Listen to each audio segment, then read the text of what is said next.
We do this on every Thursday. This is part of our response, but it's also kind of our commitment to neighborhood gardens and to organic food. Y pues para nosotros es una gran ayuda esto que nos están dando más que nada. They could volunteer by going to our website at cultivala.org. We have a tab for donations and also for volunteers. With the people that are coming here, we are also doing the social distancing, and we are doing a system called grab and go, where people here just get their bags and they leave. They don't do registration or any of that. For those people that can't come here physically because of their disability or because of their age, we can take those by appointment. They can go to gilcedillo.com and maybe they can talk to or call our office, and in that way we can set up a delivery time for them. There are new rules for riders of public transit. Take in a virtual cooking class. And here's our first story on public art. All this and more up next on City Beat. LAX and local transit lines are adhering to new rules. Masks are now required when passing through the airport or getting on metro buses or trains. The rule is also in effect for Los Angeles Amtrak lines. Even some airlines are requiring them in flight, so be sure to check as part of your pre-travel preparations. The new rules are part of helping prevent the spread of the coronavirus. Are you an artist? Council District 8 is giving locals the chance to create designs for public trash cans. The district is looking for designs that are vibrant and inspiring to help keep the community clean. The chosen designs will be featured on public trash cans throughout South LA. Submissions will be accepted until May 20th, and the winner will be selected May 22nd. La Plaza de Cultura y Artes held a virtual cooking class. The classes were an effort to help students learn how to cook the cultural food and flavors that are native to northern Mexico. Maite Gomez Rejon of Art Bites led the class called Sabor al Norte, giving students a great and tasty activity during the stay-at-home ordinance. Councilmember Herb Wesson is calling on Angelenos to take into account communities of color when reopening business and public spaces in Los Angeles. People of color are being hit by this pandemic physically, mentally, and financially. These same communities are less likely to have health insurance, paid leave to support them when they're sick, making the economic and health consequences even more severe. These protests have called for easing restrictions that were meant to slow the spread of the virus. But people are forgetting about those of us who the virus is especially affecting. Doesn't our health matter? Doesn't our safety matter? Don't our lives matter? Even though Councilmember Wesson feels some trepidation around opening LA prematurely, that did not stop him from holding his annual Mother's Day giveaway in Council District 10. Hundreds of boxes and bags were handed out, safely feeding dozens of SoCal moms and their families.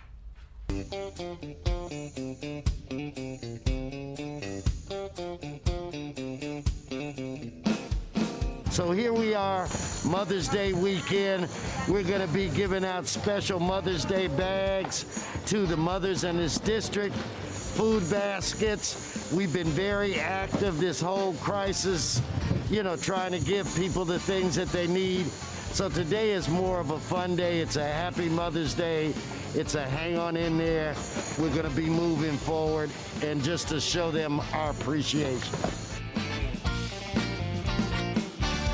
I, in particular, and I'm sure all the people that are here today, greatly appreciate his efforts and everything he's doing to make sure that his district is taken care of.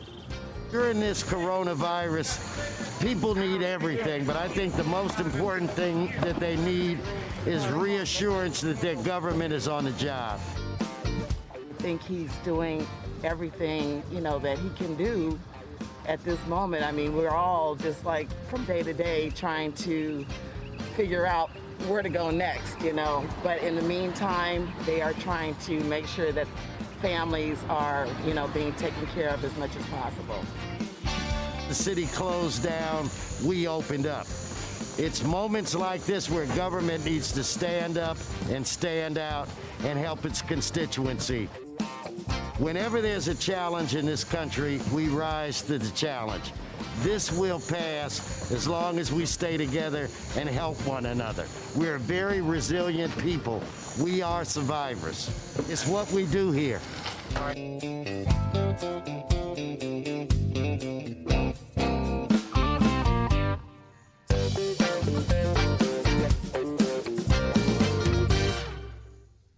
Councilwoman Monica Rodriguez took a traditional route on her recognition of Mother's Day. She spent the morning giving out an elegant, delicate gift meant just for Mom.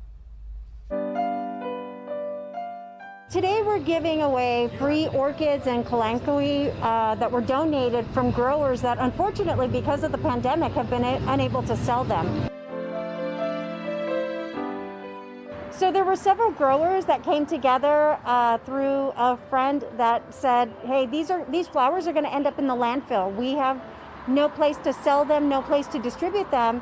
And so they just contacted us. I said, I know how to put them to use. And so we made sure to assemble very quickly a flower giveaway here in the district.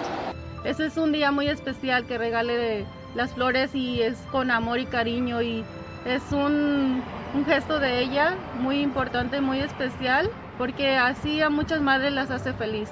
At a time when everyone is struggling, what better way to enjoy this small gift of flowers to help brighten up your day than through this effort. So I'm very excited about it. And you know, the line around the block, the cars started lining up over an hour and a half ago, 2 hours before the scheduled opening, is an indication of the enthusiasm from the community.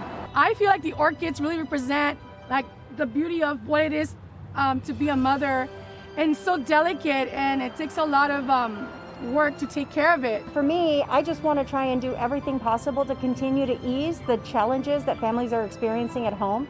And, you know, flowers are a luxury. They're one of those things that, you know, they make you feel good. The fact that we're able to offer this for our families here in the Northeast Valley, I'm really proud that we were able to make this happen. Every week, we're reminded of communities in LA whose faith and traditions are rooted in the principle of charity. This week, the MTO School of Islamic Sufism celebrated its holiest day of Ramadan by giving away care packages to nurses and first responders. Take a look.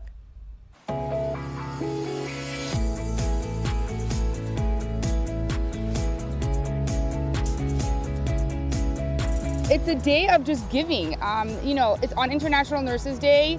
MTO has decided to really give back and support nurses and hospitals and medical clinics and anywhere where there's frontline workers and first responders.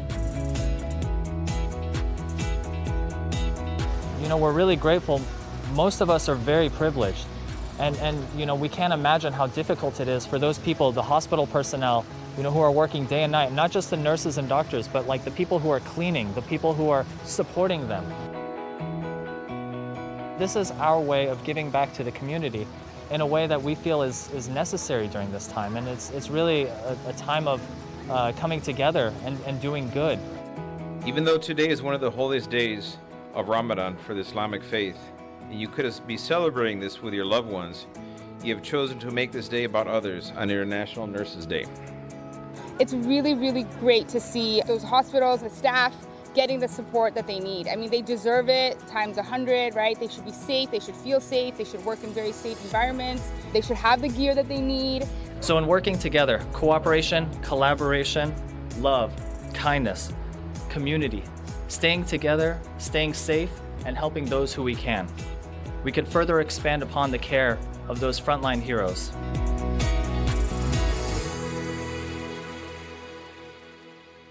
Over the last few weeks, Angelenos have rallied to the aid of neighbors, co-workers, and largely to the aid of strangers. And yet for some, the hardest part of enduring the pandemic is not the financial straits nor food insecurity that has come with it. For some, the hardest part is the emotional and mental stress of navigating these new circumstances. So, in recognition of National Mental Health Month, the good folks from LA Medical Services have dropped by with some useful tips on how to keep your mind healthy. The coronavirus, COVID-19, brought with it a trifecta of bad news for health, for finances, and now, as it turns out, for mental health as well. I'm delighted to welcome Joanne O'Brien and Dr. Laura Coquinda from LA City Medical Services. Dr. Coquinda, as a species, how are we at adapting to such stressful and dramatic changes in our lives? You know, humans are actually quite resilient and quite adaptable, which is the good news. Lots of things that psychologists are recommending now is, first of all, keep your routine to some degree. It's going to look very different. That's something we all have to accept, but try to keep a routine. If you're working from home, try to get out of your PJs, get into some sort of work frame of mind. And we don't mean your daytime PJs from Right. your nighttime. We actually mean actual get dressed. At least to some degree, yes. I love that whole idea of not being perfect. I think all of us are, obviously not necessarily understanding what's going on, or if we do understand what's going on, not understanding where it's going to go, and then feeling as if we have to be brave and bold and strong and a teacher and a mom and a worker, and if you're working, remain open. But you can give yourself a little bit of a permission slip during this time to not be that perfect person. You can always give yourself that permission slip within reason, but now especially, it's not about winning the pandemic. It's about getting through the pandemic, keeping everyone safe, healthy, balanced. That's what you're looking to do. There are some good things. I see more families together outside walking, where you didn't see that before. Enjoy the moment of being together with your family, because we're always so busy usually. This seems to be a really good time for people to pick up new pastimes and new skills. I know that that's one of the things that a lot of people have decided to do in order to make this time valuable personally. You made banana bread. I did. I'm on the list of the million other people apparently who've been making banana bread lately. But that goes back to the coping skills. You want to keep yourself busy. It distracts from the negative thinking, the worry, the stuff that's not productive.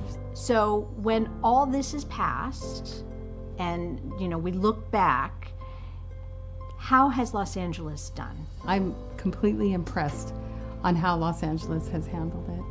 I think everybody really worked together. Everybody did what they were supposed to do. And you can see it by the numbers. Mm-hmm. So if you just watch those and if you're data driven, but it's been pretty impressive of how the whole community has come together and helped each other. I think that's what's been amazing.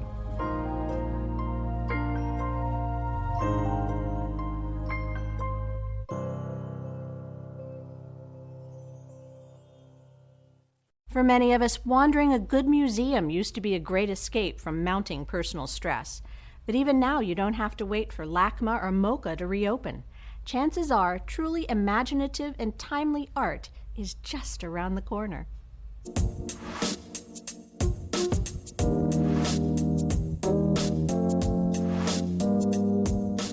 This global pandemic has almost brought people together and made people understand what's true and real in life and understand people's priorities. So this art signifies that it doesn't matter who you are, race, ethnicity, gender, that everyone is all here for one purpose, to try to defeat that invisible enemy.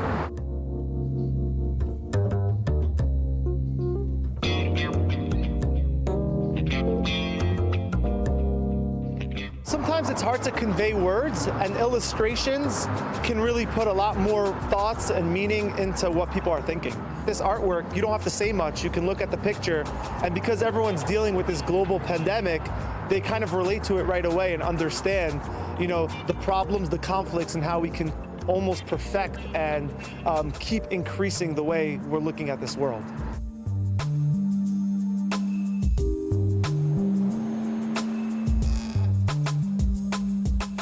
We're going to defeat it, and we're going to come out of this stronger.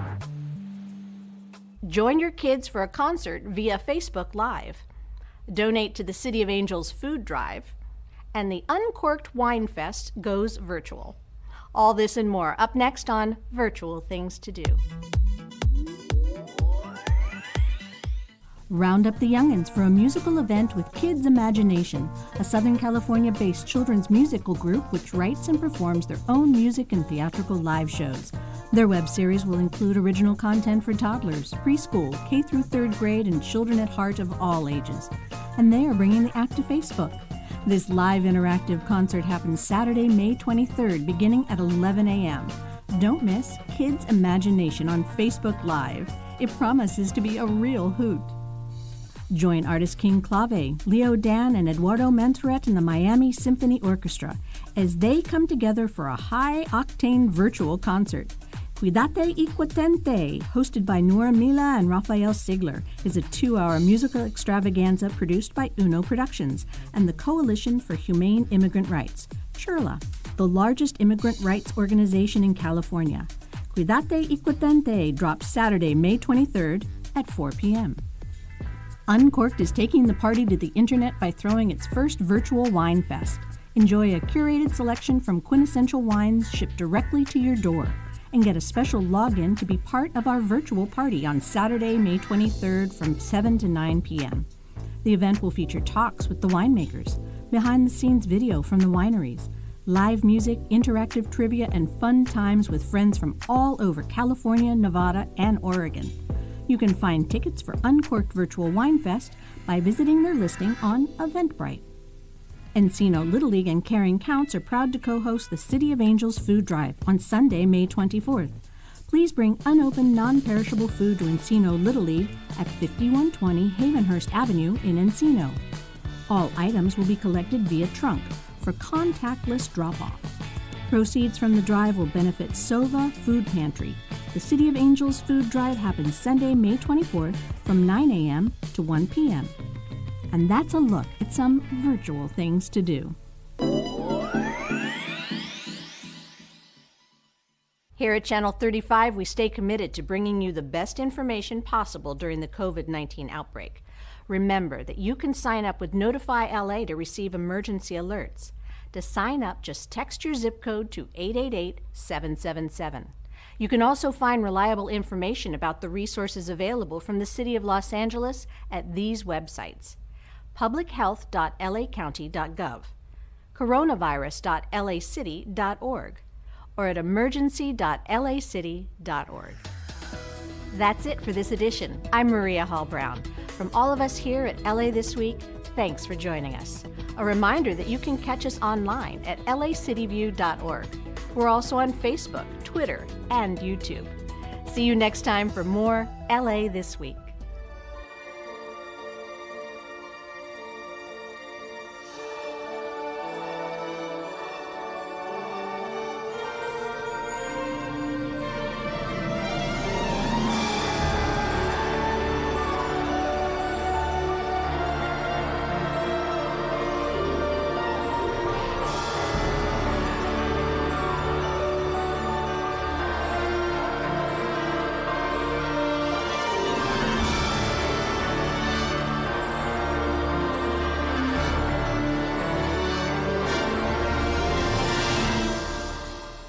Hi, I'm Erica Brown. The Asian Mastery Program is a 10-class program designed to empower older adults to make small but impactful changes in their lives. The program was developed by the National Council on Aging and is currently being coordinated by the City of Los Angeles Department of Aging throughout various locations within the city and county of Los Angeles. On average, 25 to 35 people attend each class, with topics ranging from exercise, finances, living wills, medication management, community engagement, and healthy relationships given by expert speakers. The Aging Mastery Program encourages mastery, developing behaviors that will lead to improved health, stronger financial security, and overall well-being.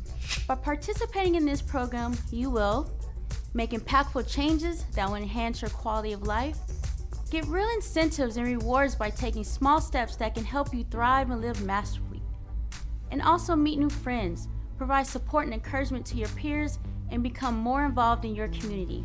By now, you may be thinking, how can you participate, or even bring the Aging Mastery Program to your community?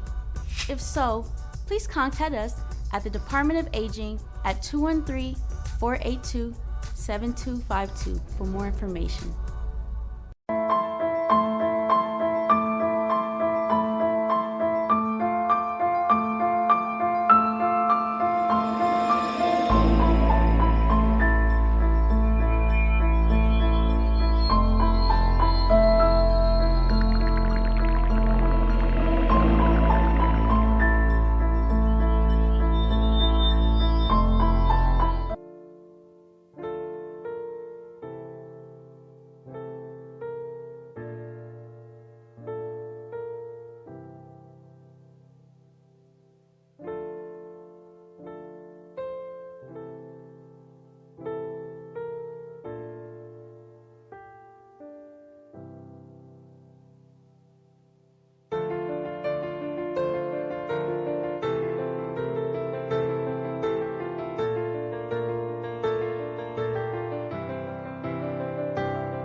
Yes, thank you. Good morning and welcome to the special meeting of the Los Angeles City Council. Today is Thursday, May 21st. I'm Noreen Martinez, the President of the City Council.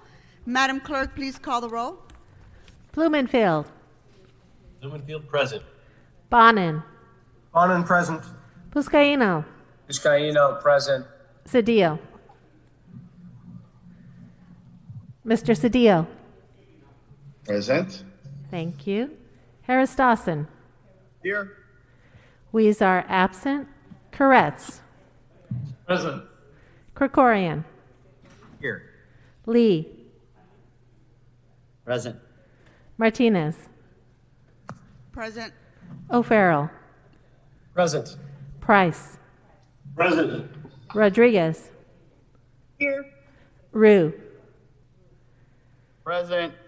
And Wesson. Here. 14 members and a quorum, Madam President.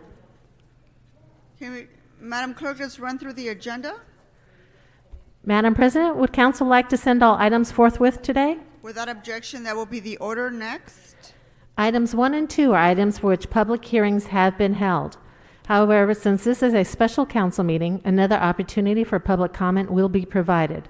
And for the record, an additional community impact statement has been submitted for item 1 from the Empowerment Congress West Area Neighborhood Council. Madam Clerk, can you please read? I'm sorry, we're going to move on to the to public comment on today's agenda. Can you please read the call-in information for anyone who would like to speak?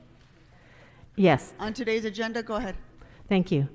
As indicated on the agenda, members of the public wishing to offer public comment should call 669-900-6833 and use meeting ID number 459-499-150 and then press pound.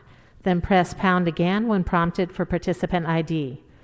And let me repeat, call 669-900-6833 and use meeting ID number 459-499-150 and then press pound. Press pound again when prompted for participant ID. Okay, thank you, Madam Clerk. Mr. City Attorney, would you please explain the speaking rules to members of the public that wish to call in this morning? Yes, thank you, Madam President. To members of the public calling in, when it is your turn to speak, please state which of the agenda items you would like to speak on. You have 1 minute per item to speak, up to 3 minutes total, and if you wish 1 minute for general public comment. We will tell you when your time is up. Actually, excuse me, this is a special meeting. There is no general public comment. When speaking on the agenda items, you must be on topic. Our goal is to get through as many speakers as we can. If you are not speaking on topic, or if we cannot tell whether you're speaking on an agenda item, you will get one brief warning from me or the President. If you do not immediately get clearly on topic or again straight off topic, the President will cut you off and you will forfeit the rest of your speaking time and we'll move on to the next speaker. Yesterday, we took an hour and a half of public comment, the large majority of which was on the budget. Today, we will take an additional 30 minutes total of public comment, all of which will be on the budget. Finally, for members of the public calling in to speak, as soon as you hear someone address you, you are live in the council meeting. If you are also listening to the council meeting on your computer, channel 35, or other device, please turn down the volume on those devices immediately. There is a time delay between the live meeting and the broadcast on those devices, and it will cause confusion if you continue to listen on those other devices. Thank you, Madam President. Thank you, Mr. City Attorney. Members of the public, there are 2 items on today's special agenda. You have 1 minute to speak on each item for a total of 2 minutes. Just go ahead and take the first speaker. Please state your name and what item you'd like to speak on. Hello? Yes, we can hear you. What is your name and what items would you like to speak on? Hello? Yes, we can hear you. What is your name and what items would you like to speak on? Hello? Please state Hello? your name. Yes, please state your name and what item you'd like to speak on. Yes, my name is Daniela. I'm calling from CD13, and I'd like to speak on items 1 and 2. Okay, you have 2 minutes. Go ahead. Yes, so as someone who's never really paid attention to local politics until now, I must say that what I've seen thus far from this council is downright immoral and despicable. I can't believe that during a pandemic, in a time where crime has decreased, the mayor's priority is to make sure that the LAPD get their promised overtime pay increase, as opposed to, making sure that people get housed, providing cash relief to struggling people who've lost income, building adequate tenant protection so that people don't get evicted a year from now. I mean, these are human lives at stake, and you as a city council haven't done even the bare minimum to keep people safe. But increasing cop pay is the way to do it. We don't need to pay the murderous, racist LAPD more than what they already suck up in resources. And let me tell you something. My mom is a housekeeper up in the Palisades, and her boss has people over for dinner every single night. He doesn't care about their health, but not once have the cops shown up to his house. And the cops here in LA and other marginalized communities have gone to not only sweep up their homes, but to beat them up in the middle of a pandemic. That's unacceptable. And that is why I am opposing the mayor's budget to increase cop pay, and you should too. As a council, you have a responsibility to protect the people who are most at risk. The cops are not one of them. That's it. Thank you. Next speaker. Please state your name and what item you'd like to speak on.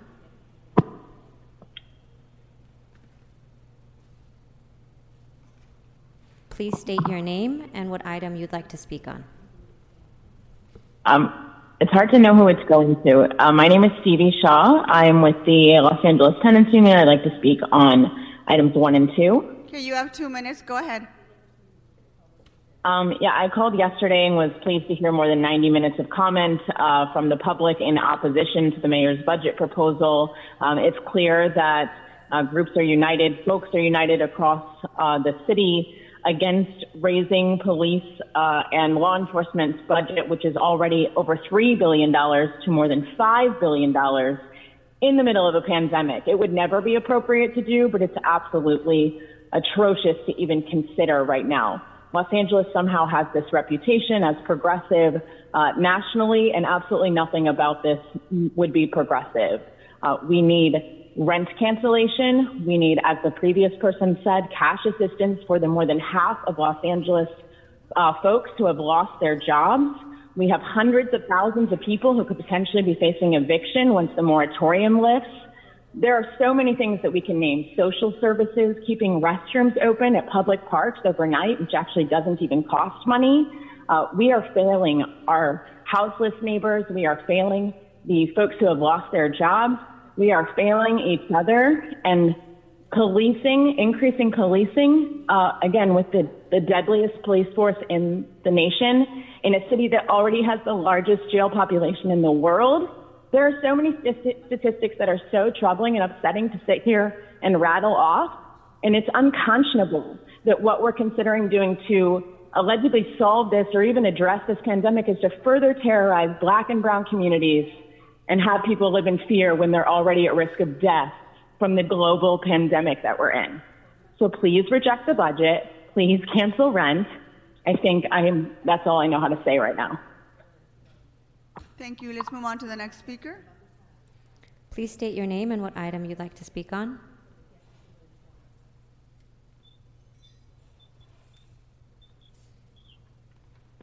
Please state your name and what item you'd like to speak on. Hi, can you hear me? Yes, we can hear Hello? you. What is your name? What items would you like to speak on? My name is Ethan Metcalf. I'm speaking on items 1 and 2. Okay, you have 2 minutes. Go ahead. Okay, I called yesterday and I'm calling in again today to oppose this morally corrupt budget that the mayor is trying to slam through in the middle of a pandemic. We have a crisis in this city of housing and health and now jobs with so many people unemployed. But it seems that your priorities as elected officials is just to throw more money at the LAPD. Crime is down. We don't need this. I look at this budget and my stomach turns. I don't recognize the city that I'm living in. And I'm so appalled by the lack of leadership from all of you, especially the folks on the council who are landlords. I'm looking at you, Nuri, and how inappropriate it is that you have blocked tenants unions on Twitter and that you clearly have no desire to hear from folks who are organizing to just stay alive right now. I mean, we need housing right now. We need people off the streets. And it seems like all you care about is maybe your own personal interests, what benefits you. It's morally unconscionable what's happening right now. And our mayor is doing the wrong thing. You as city council members need to stand up. And if you don't stop this, the people will. The people will not have this budget. This budget is not going to pass. And if you don't stop it, the people will. And we don't need more cops. We don't need more terror in our communities. Right now, we need health care, we need housing, we need, like people said, cash assistance to folks who have lost their jobs. It's morally so corrupt what's going on. And like I said yesterday, I don't even have a council member to talk to Kingston about because of your own corruption. I live in CD14. Huizar is corrupt, and you guys are now just clutching your pearls, acting so upset about it. You've known he's corrupt the whole time, and you haven't done anything about it. You've stuck together like a pack of thieves while the city has been hollowed out by austerity and corruption. It is so wrong, and now you're about to shut. Thank you very much. Don't Next need more speaker. terror in our Please state your name and Right what now, item we you'd need like to speak healthcare, on. we need housing, we need, like people said, cash assistance. Please. Hello? Yes, please state your name and what item you'd like to speak on. Hi, my name is Gina, and I'm calling from CD13. I'm calling to speak on items 1 and 2 on the agenda. Okay, you have 2 And minutes. I'm calling to. Go ahead. Sorry, go ahead. You have 2 minutes. Go ahead. Thank you. So I am calling to oppose the $3 billion budget that Mayor Garcetti could be using that money to house the homeless, protect small businesses, provide school resources, build stronger tenant protections, expand mental health care, provide free transit. And I just don't agree that it's being spent wisely when hundreds and thousands of us are unemployed, we cannot pay rent, and you guys are just using that money to kill everybody in Los Angeles, basically. You guys have shut the doors on us and basically told us that you don't care about us. So I'm strongly urging you to block the LA budget against LAPD. That's it. Thank you. Thank you. Next speaker.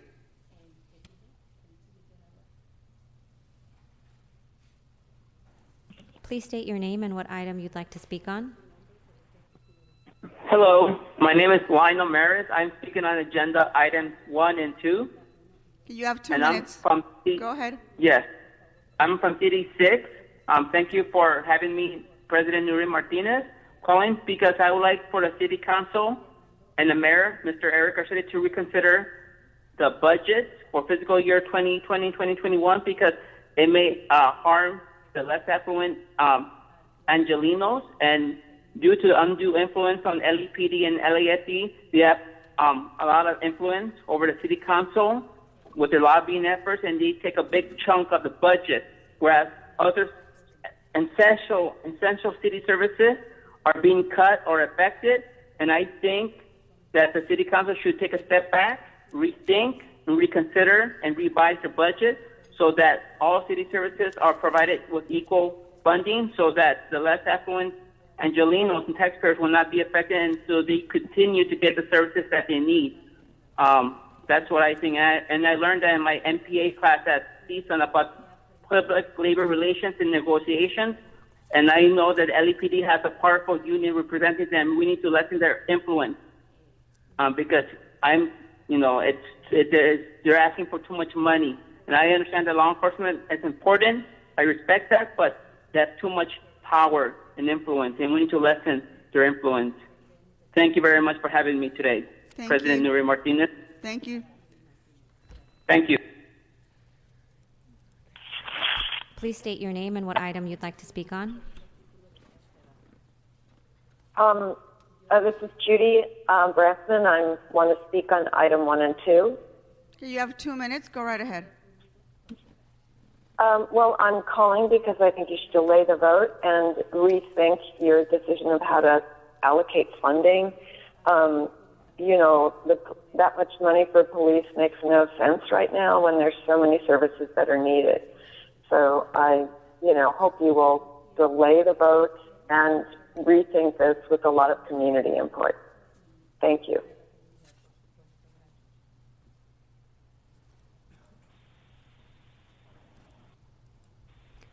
Please state your name and what item you'd like to speak on. Hello, my name is Annie, and I'd like to speak on item number 1 and 2 on the agenda. I'm asking the City Council to block the LA budget. We're in a pandemic. We need to reallocate all this police spending towards services we actually need right now, which is affordable housing, housing the unhoused. We need mental and physical health care, improved transportation, education. We need assistance for small businesses. I heard the Alvera Street businesses calling in yesterday saying they're struggling. They're struggling to stay alive and to pay for rent. And also the park services, they need wildlife protection. There's so many other important things that our community needs and deserves, and it's not the cops. The crime is down. We need to stop rewarding the police for their abusive and racist and unprofessional conduct. This is, if the mayor genuinely wants to improve the city, he would invest in the people and social programs. And those are the things that would improve our city, not police. Thank you so much. Thank you. Next speaker.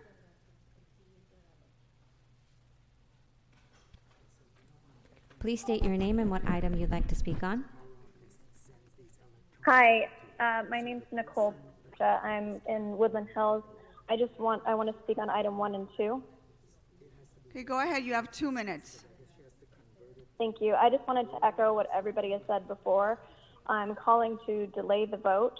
I think the $3 million that is being appropriated to go to the LAPD should be reallocated to services like housing and community investment and Parks and Rec and emergency management. Project Room Key is not working and it needs to be expanded. The LAPD, crime is down. The LAPD is going around handing out tickets to people downtown and harassing unhoused residents rather than helping them. And I just want to put this on everybody's radar. The shelters are closing. There's several shelters that have closed, animal shelters, and they're turning animals away and they're ending up on the street. So I think that it is preposterous to expand the LAPD's budget right now. And I think that we need to delay this vote. The people need a say in where that money goes. And yes, that's what I'm asking for. Thank you so much.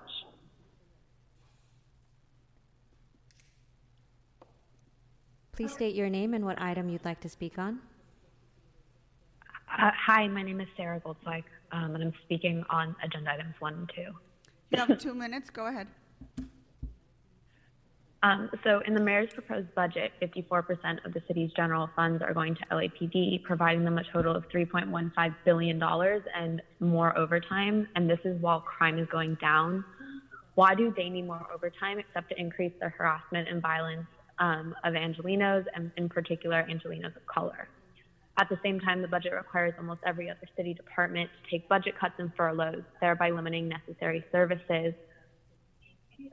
like education, despite the fact that children are struggling with the transition to online learning and thousands require resources from LAUSD. Mental health, despite the stress of this crisis and the fact that mental health intervention is proven to be a better use of funds than policing. Emergency management. We are literally in the midst of a public health emergency and climate emergency, which is only expected to breed greater public health crises in the future. And a failure to prepare for that is just lacks complete foresight. Housing, despite that tens of thousands remain unhoused in the middle of this pandemic. Councilmember O'Farrell has allowed park rangers to keep bathrooms closed, despite the fact that washing hands is one of the most important things anyone can do to prevent the spread of COVID-19. And the city's failure to provide adequate shelter to all so they can shelter in place and socially isolate is honestly embarrassing. Our city is facing over 50% unemployment, an estimation of 42% lasting employment, and no rent suspension or moratorium has been passed. We need a people's budget, not the terrible police state budget. You represent us. You represent the approximately 3,981,000 Angelenos that are not police. You are failing us as leaders. If you pass this budget, you're failing to do your job to democratically represent Angelenos, and we're asking you to propose an amendment so that this can go back into committee. We need a budget that gives us services, not sweeps, that gives us care, not costs. Thank you. Your time We is need up. free Thank you for public calling in. transit.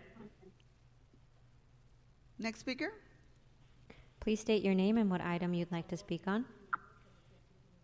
Me? Yes, sir. Please Yeah. state your name. Yeah. Adam Smith, and I'd like to speak on 1 and 2. You have 2 minutes. Go ahead. Mary delayed this budget vote today. They shouldn't get any more. It's so obvious to see. LA spends too much on the LAPD. Stop funding LAPD. Stop sponsoring violence in the community. $200 million more for an occupying army. Stop funding LAPD. But seriously, delay this vote and help push for a people's budget, not a budget that rewards state violence and is inherently anti-black. Speaking of money and police violence, Mike Brown should have turned 24 yesterday, but he didn't because of Capitol's reliance on white supremacist, cis, hetero, patriarchal violence to protect the class interests of people like Donald Trump, Casey Wasserman, and Mitchell Farrell at the expense of folks like Mike Brown, Kenneth Ross Jr., and Nellie Corrado. Mike Brown didn't turn 24 yesterday, but I turned 40. Woo! And I'm asking you to remember Mike Brown. And if you go to the pinned tweet at Adam of the Smith, you can commemorate that by donating to the Stop LAPD Spying Coalition. What up, Mike Bonin? Hey, Mitch.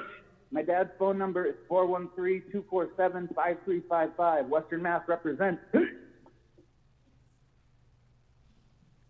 Okay, thank you very much for that. Let's move on to the next speaker. Please state your name and what item you'd like to speak on.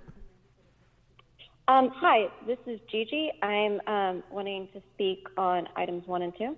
Okay, you have 2 minutes. Go ahead. Yeah, I was looking over the budget, and I think really the root of this problem is that we need to kind of drastically reorient our priorities. For example, I saw that LA has $160 million for affordable swim lessons from the Olympic Committee. I just think that seeing as we don't know when the pools are going to open up again, or if it's going to be safe to open up the pools anytime soon, we should maybe be using that money on more vital services. And then speaking of the Olympics in general, the budget for the 2028 Olympics is $7 billion, but Tokyo is currently at about $20 to $30 billion over budget. And if all the taxes dry up, LA will be teetering on the verge of insolvency. So I think that just, not only, I also agree that we need to definitely defund the police. That is like one of my top priorities. But we also just need to rethink what we're spending money on as a city.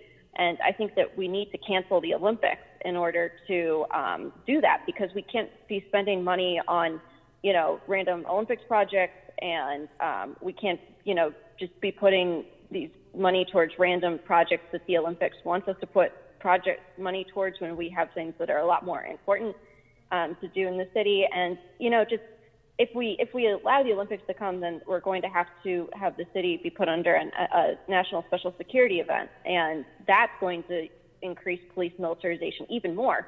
And listening to all your constituents, you can hear that we do not want more money to go towards the police. Like, that's what the people have been saying. We've been calling in and saying, we don't want more money towards the police.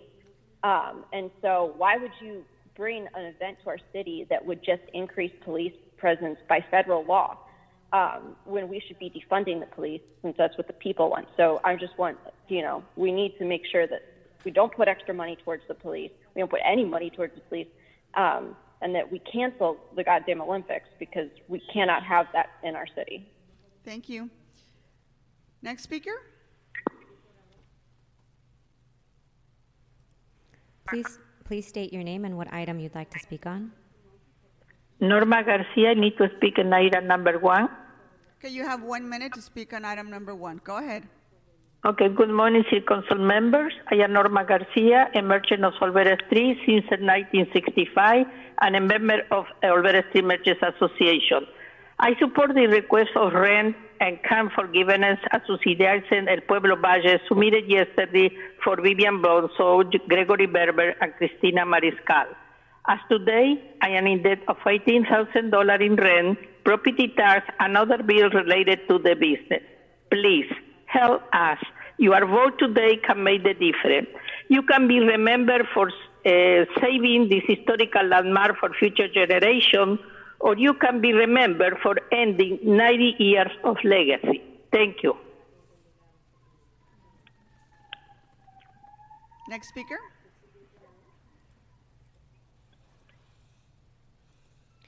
Please state your name and what item you'd like to speak on. Good morning, budget niggers. All items, please. 2 minutes. Go ahead. Excellent. Good morning, council criminals. I'm the Honorable Gil Cedillo. Now we're going to talk about the insolvency of the city. The city is bankrupt. Look at the budget numbers. The Chinese have all our money. Please, Mr. Weezer, give us back the $6 billion. All we need is the Swiss bank account number. Thank you for that. And then we have 54 cents out of every dollar. For what? To beat up people with black sticks. The LA cops are going to go into CD8 and CD9, and they're going to beat every nigger that has ever lived in that city if this budget passes. Please, Mr. Cedillo, help us. I'm reaching out to you to stop this budget crisis. Mary is out of control. She's taken over too much power.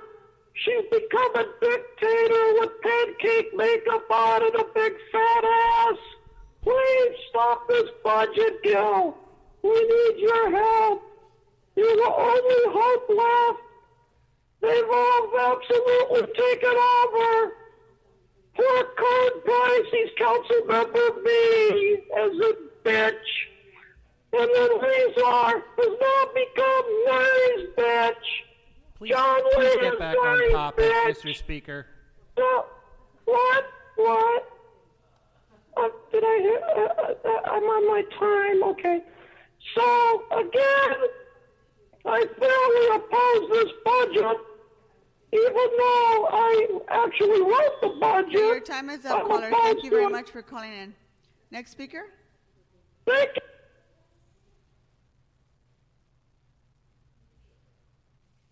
Hi. Please My state name your is name. Alana. I'm from CD. Go ahead. I'm from CD 13. I'd like to speak on items 1 and 2. Okay, you have 2 minutes. Go ahead. In addition to echoing everything that all of the constituents are calling in concerning delaying the budget vote and rethinking the budget in a way that defunds substantially LAPD, I wanted to point out to all members of the council the manners in which LAPD has been showing a rampant disregard for people's lives and the severity of this virus and this pandemic during the pandemic. We have seen alarming actions from LAPD, including their refusal to wear masks. Perhaps most disturbing is video of LAPD officers inside a Chipotle explaining that they're not going to wear masks because they come into contact with nasty stuff all the time, which shows just a basic disregard and a basic misunderstanding of the need for face coverings. We have a police department that is not competent. They are not trained. They do not know how to protect the public. They don't even understand the basic science that this council and the mayor has taken pains to make very clear to the public, that the need for face coverings is to protect others, not just to protect themselves. I also think that it is disturbing that the chief of police, LAPD Chief Moore's wife, publicly bragged about leaving the state, violating the orders on travel to go to Arizona to flout the orders. LAPD is showing a flagrant disregard for our safety, for our health.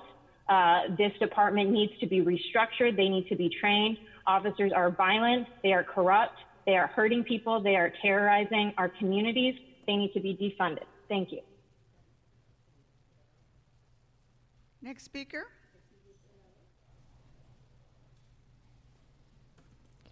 Please state your name and what item you'd like to speak on.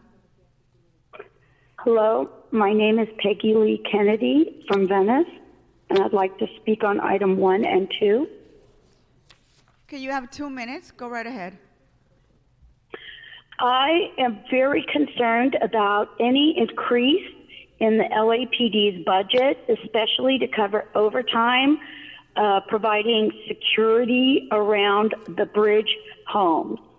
I have personally witnessed what is currently happening in these special enforcement zones where law enforcement is picketing unhoused people for violating ADA requirements on sidewalks that don't even have ADA access. I mean, it's so ridiculous, the amount of enforcement that's already going on, and to increase it makes no sense. Continually, I have heard members of this council and the mayor say we can't police our way out of homelessness. Well, that's exactly what you're doing. You're policing homelessness continually. So much money is being spent on the LAPD that could go to housing people.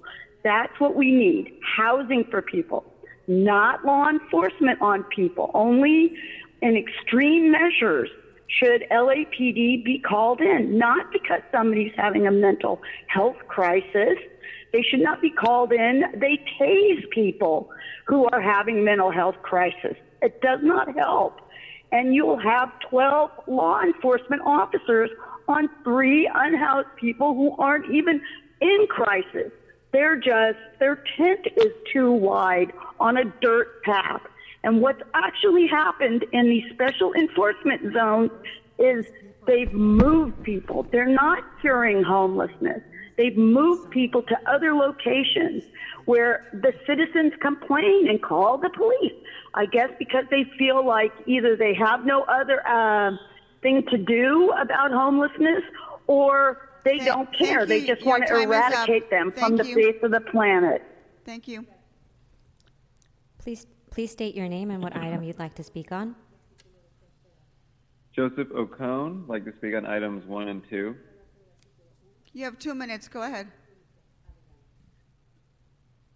So I just want to echo what all the public comments so far have been, and to note that you're hearing 100% opposition to this budget from your constituents. So whatever you do today, we will either understand it as a complete disregard for what the people of this city need and have told you they need, or you have the opportunity to block this budget and advocate for a budget that represents the actual needs of the people.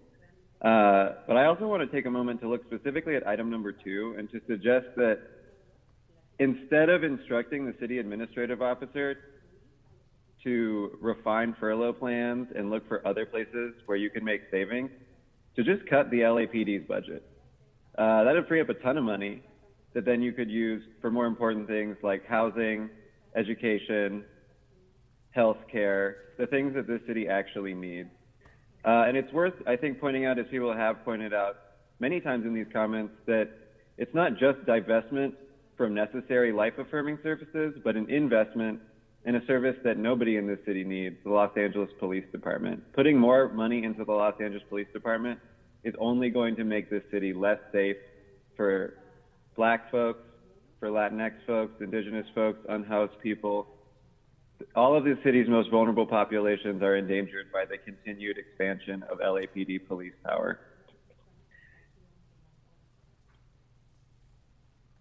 That's all I want to say. All right, thank you. Thanks.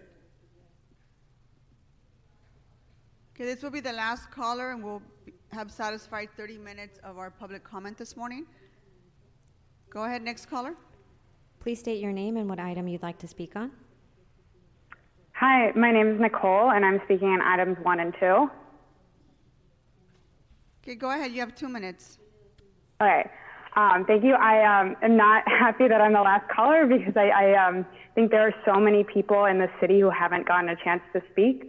But we have here, like, I also listened to the public comments yesterday, and I heard hundreds of people call out this budget as racist, draconian, absurd.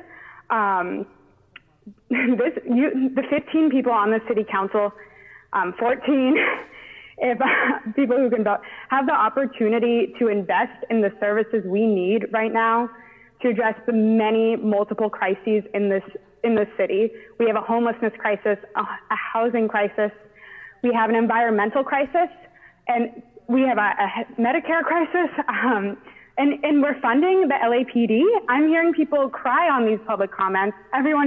Because this is so life and death for literally everyone in this city. I was on the Budget and Finance Committee call last week, and only one city council member, Mike Bonin, pointed out that maybe we don't have to invest in the LAPD and that doesn't have to be taken as a given.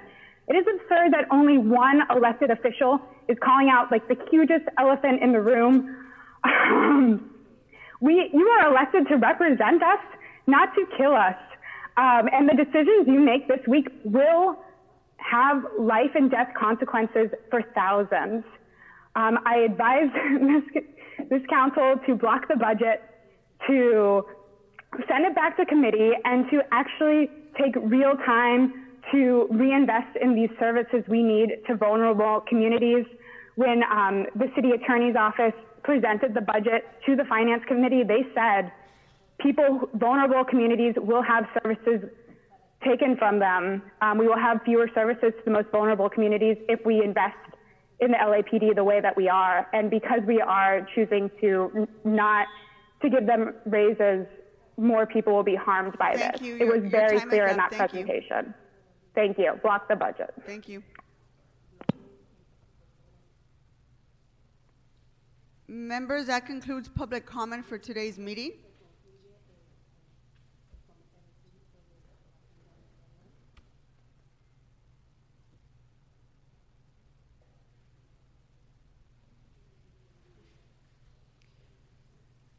Okay, members, I'm going to give some opening remarks, and then we're going to hear from Mr. Krikorian, and we have several presentations this morning from staff who's here in council chambers. Members, when I started my tenure as council president in January, we all knew that we had challenges ahead of us, but none of us foresaw the largest pandemic in our lifetime coming. It has been devastating for so many families in our city, especially those who have lost loved ones and those who are struggling with economic fallout. We've had to readjust our council meetings and our committee meetings and the way we do business here at City Hall. But where other legislative branches have fallen short in their legislative duties, this City Council has continued to deliver for the residents of Los Angeles. In the last 2 months, we've passed significant and historic legislation in response to the global pandemic. Whether it was paid leave, recall and retention, strong tenant and worker protection, we've adopted a family-first agenda and set an example for other cities, as well as push the state and federal governments to act in places where we could not. In addition to the legislative work of this body, we have continued to ensure that our constituents have the resources that they need to make it through this crisis. Collectively, as a council, we have provided more than 500,000 pounds of groceries to feed tens of thousands of families in our districts, 86,000 PPEs to protect our medical frontline workers and first responders, more than 78,000 individual meals to residents, first responders, medical staff, and seniors, 500,000 diapers, 83,000 wipes to moms and children, thousands of bottles of gallons of hand sanitizers and surface disinfectants, and over 600,000 in grocery gift cards, 60,000 face coverings for our residents, not to mention our staff members who have been in our communities volunteering to deliver senior meals or staffing our food drives and toiletry and diaper giveaways. It's been amazing the work that our staff has been able to do during this pandemic. And this is only a highlight to some of the work that's been done throughout the last 2 months. I want to take a moment to thank all of you and your staff for your hard work and for stepping in when you saw where we needed to fill a need in our districts. There is no doubt that we are going to be facing a difficult fiscal year, but nevertheless, we show up to work every single day. Surely we'll hear from Mr. Krikorian on the budget, but even in difficult years, this council has delivered by focusing on the most vulnerable communities in our city. As we start the new fiscal year, it is important to keep in mind the people who need us the most right now. Working families, those living in poverty, communities of color that have long been forgotten, seniors and children. I know we'll continue to work hard to deliver for the people in need, just like we've done in the past and we will continue to do during this crisis. Mr. Krikorian, I would like to turn it over to you, sir, so you can start discussions on the budget. Thank you. Well, thank you very much, Madam President, and thank you for putting this discussion into that extremely important context. I think it's an important way that we should start and hopefully finish this discussion. Members, we're living in the most extraordinary of times, and because we're living through the most extraordinary of times, this is an extraordinary budget process. And I want to talk for a moment about that before we begin. Because normally, over the last 8 budgets that I've been your budget chair, today would be the day that we present to you a budget resolution that includes all of the well-considered amendments to the mayor's proposed budget that the budget committee members have poured over the course of dozens of meetings with scores of general managers and other staff members. We would have analyzed the budgets of each department carefully. We would have proposed countless revisions and follow-up reports and other things, as you all know. And today would be the day that we would all be taking those up. This year, none of that was possible for a couple of reasons. First, the very practical reasons that the council president just described. Because of the COVID-19 crisis, we couldn't realistically have the kind of budget hearings that we've traditionally had. Committees were necessarily shut down. We couldn't put hundreds of people into the council chambers to consider the budget. So just for that reason alone, we couldn't do the work that we would normally do just because of the coincidence of timing of when COVID-19 hit relative to our budget schedule. But even if we had been able to do that work, even if we had considered all of those, had those lengthy hearings that we typically have, the truth is the level of uncertainty over all of the assumptions that we rely on for our budget is greater now than it has ever been probably in the city's history. It's uncertain for many reasons. First of all, we've had the most devastating economic decline in any of our lifetimes. And with that economic decline comes a steep decline in the city's revenues. And the truth is, none of us know how long that will last, how deep it will be, how quickly our economic recovery will come. None of us knows that. And so we can make some assumptions based on the information that's available to us. But the truth is that our assumptions right now are no better than the assumptions that the mayor was making at the time that he prepared this budget. And in fact, in some respects, the information that we have before us indicates a worse budget situation than was the case when he prepared his draft budget. And I'll go into that in more detail in a moment. We also, as the council president just laid out, we've been required, because so many other governmental agencies, frankly, have failed to quickly respond to the COVID-19 emergency. The city stepped in many areas where the city has no real jurisdiction or responsibility, but we stepped in because our constituents needed us to stay alive in some respects, to stay afloat economically. This council jumped in at extraordinary cost, extraordinary expenditure of money that had not been budgeted at all. So we still don't know what those costs will end up being by the end of this fiscal year, let alone what costs will need to continue to incur into the coming fiscal year. And then perhaps one of the biggest unknowns is what our federal government is going to do to help this city and cities across the country who've suffered this massive decline in revenues. To what degree is the federal government going to step up and help cities deliver the most essential services to our constituents that they rely upon from local government? We don't know yet. We also don't know if they do that, when it will happen. So for all of these reasons, there's tremendous uncertainty about this budget. Now, thankfully, we're in a better position to respond to that than we were a decade ago during the Great Recession, because this council has worked so hard for the last 8 years to build up the largest reserve that this city has ever had in its history. And certainly that will help. But I want to remind everyone, it took us 8 years to build up that reserve, and it's one-time money. If we dip into that reserve, which we must, we will, and we're proposed to do that under the mayor's proposed budget, and certainly we will in the coming fiscal year. That money is gone once it's spent. It doesn't get replenished. And so I just want to remind everyone that that's not some continuing source of revenue that we can count on for continuing expenses. So before we go into our presentations, I just want to highlight a little bit the degree of the economic crisis as we know it now, and what the scope of the challenge before us. As all of you know, our revenue sources in this city, for the most part, are highly economically sensitive.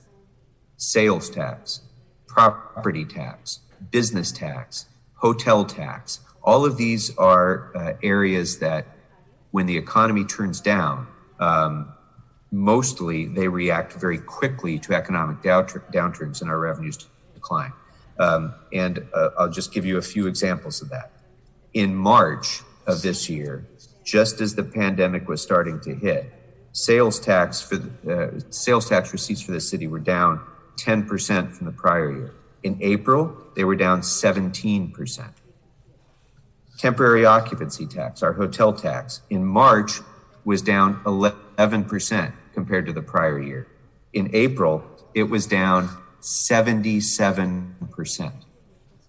Parking occupancy tax was down 12% in March compared to the prior year. In April, it was down 78% compared to the prior year. So you can see that the revenue situation is dire.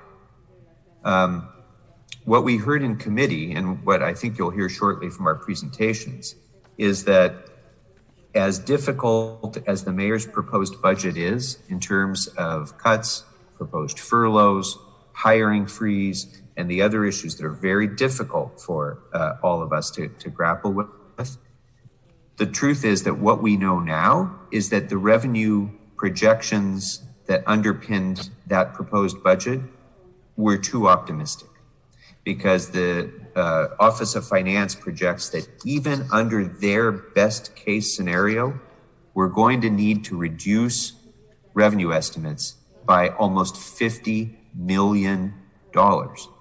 In a worst case scenario, with a slow recovery, with a decline that goes deeper than what was expected and takes longer to recover from, it could be as much as $300 million or more in revenue shortfalls, which means the only place that can come from is in cost reduction and service reduction.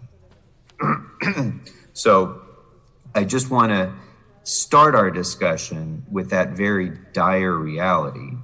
I want to remind you all that we have faced dire realities in the past and we've overcome them. We've gotten through it, but it's going to take continued very, very difficult choices, continued discipline, and a sober-eyed look at the situation that's before us as we move forward. So shortly, we're going to be, or next, we're going to be hearing from our CLA and our CAO, and they're going to go into much greater detail on some of the issues that I've addressed and others. They're going to talk about the projected information that we have about the economic situation of the city, and they're also going to talk about, and then we're going to also hear from the mayor's budget team about what is in the proposed budget that's before you. But because of all of this uncertainty, and because all of you are absolutely going to want to weigh in, and collectively as a council, we're going to need to take this budget and make our own assumptions and our own revisions in it, and we are going to need to do that. I'm going to ask, with the council president's permission, that at the conclusion of our discussion today, that the budget be returned to the Budget and Finance Committee, that any proposals that members would like to make today or in the coming days relating to the budget be returned to the Budget and Finance Committee so that we can take that up collectively, evaluate the proposals, evaluate proposed changes, and bring those back to you, back to this council in a vetted way between now and July 1st when the fiscal year begins. Now, what that means, though, is that by operation of the charter, it does mean that on July 1st, the mayor's budget that is before us would technically become the budget of the city. But as in every other year, this council makes changes in that budget throughout the fiscal year. And we've often made changes in the budget even before the fiscal year begins.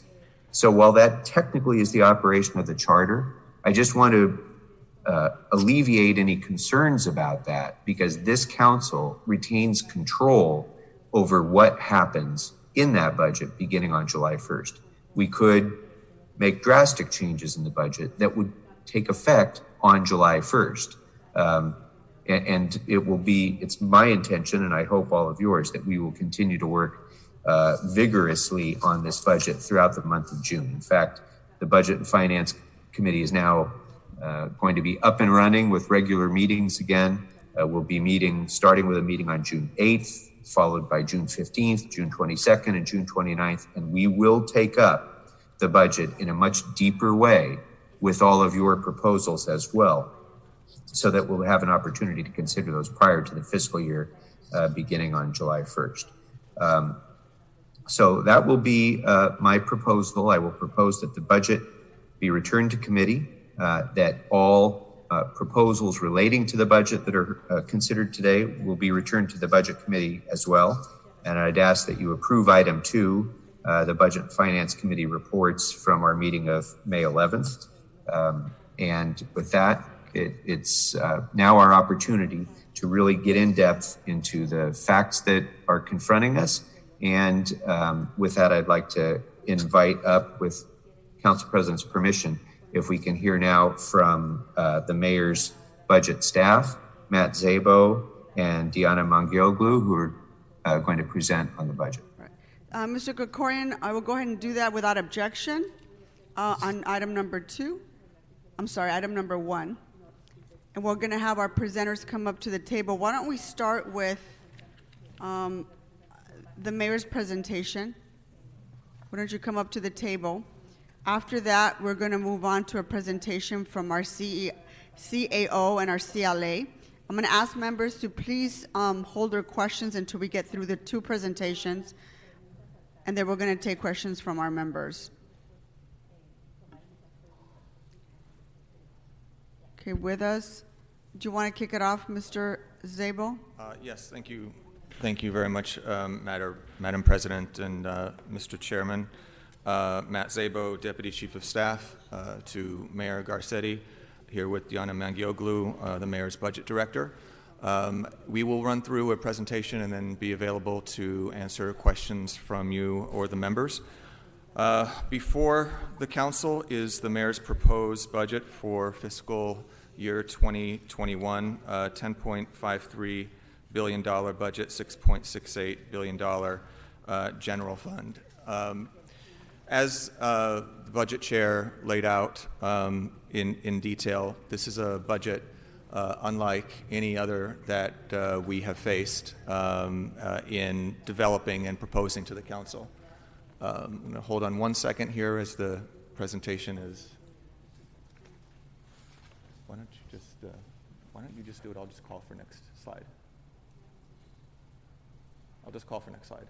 Yeah, that's fine. So we'll go to the next slide. Thank you.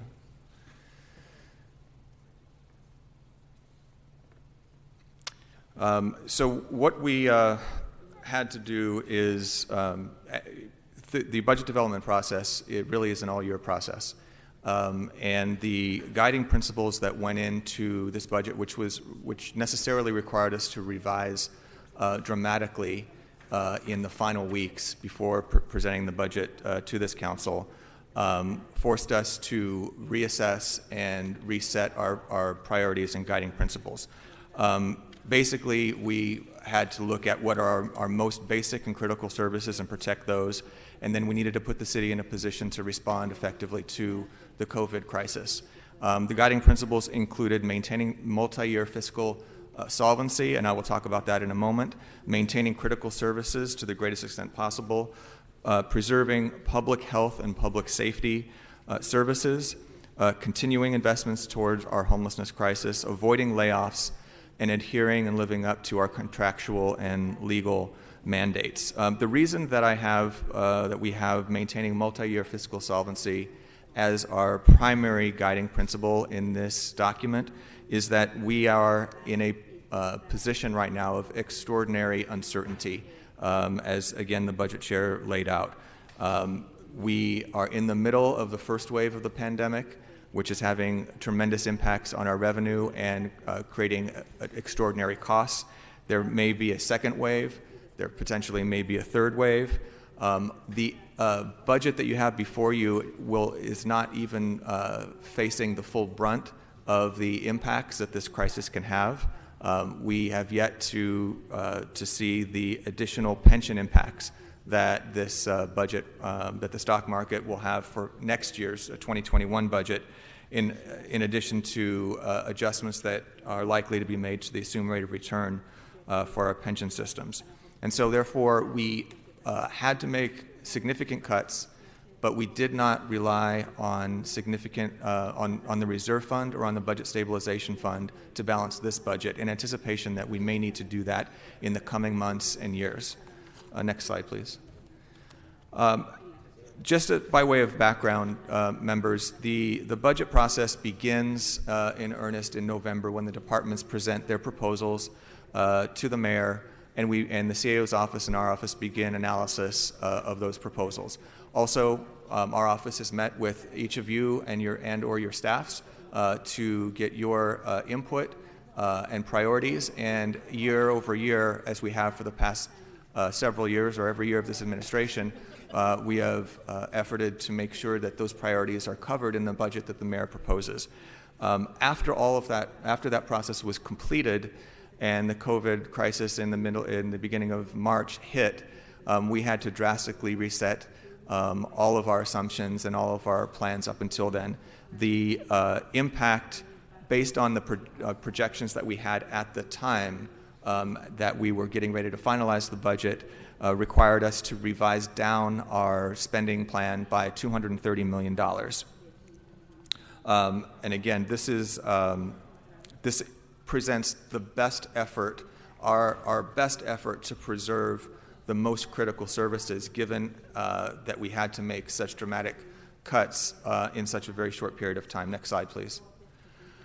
So what you'll see in the budget before you is a budget that protects critical health, public safety, and homelessness services in addition to accessible housing, which are required by a series of agreements and settlements that we've entered into. The police and fire budgets, as you've heard over and over, are maintained at the same levels of service. There wasn't significant additions. We just funded the police and fire department to the level required to maintain the level of service that we have in the current fiscal year. We have also fully funded our Care and Care Plus program. That will continue at the same level of service. We have added in a few areas, one of which is custodial services to ensure a safe working environment. We've also added medical assistance to jails. And again, as I stated earlier, one of the guiding principles to this budget, although there is numerous cuts and other reductions, we did not want to trigger any layoffs at this time. We also have a significant homelessness effort of $429 million. I know there has been discussion over what is in that $429 million, how we're counting it, but that includes all of our spending that the city is spending, city departments are spending towards homelessness, all the money that we're sending to LAHSA, the city properties that we year over year submit to use for homeless properties, all of the dollars spent through HHH, and then the state dollars. I will say on homelessness, the $429 million that we're proposing should increase dramatically given additional federal and state assistance for the purposes of assisting the homeless in the COVID crisis. We have already received, or been awarded rather, $15 million in emergency solutions grants from the federal government, $31 million in additional CDBG for the COVID crisis, and additional $19 million in state funding for the COVID crisis. Next slide, please. Other than the priorities that I just outlined that were protected to the greatest extent possible, virtually all other services will be impacted, including very critical services citywide. Our capital, we had to cut back on our capital improvement programs and our capital projects. We were not able to fund graffiti abatements at a level that we would have wanted to fund it. We had to make reductions in concrete streets, in our failed streets program, in our tree services program. We are complying with the Willett settlement on sidewalks, but we are reducing the amount to the minimum required to comply with that settlement. So that is a reduction of about $10 million for sidewalks.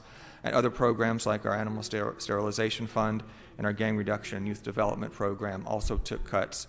Our effort here, again, was to not cut entirely or eliminate any particular portion of a department or a program, but to try to manage the reductions across the city. But that also meant that if all existing programs, other than those identified, were being cut, we did not add any new programs, any new requests for funding. Vacant positions, many of them were eliminated.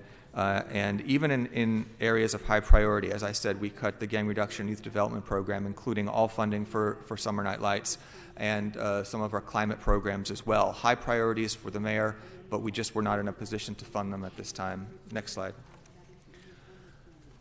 Two of the most significant means in which we are achieving the required savings to balance the budget, given the information that we were presented with in March and April, include the hiring freeze and furloughs.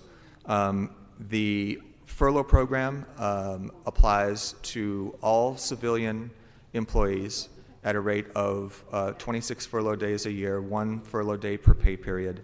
The exceptions to the furlough program include the Department of Building and Safety, the Library Department, the Bureau of Sanitation, and then the specific classifications which are exempt from furloughs include detention officers and police service representatives in the police department, advanced providers, advanced EMS providers in the fire department, and correctional nurses in the personnel department.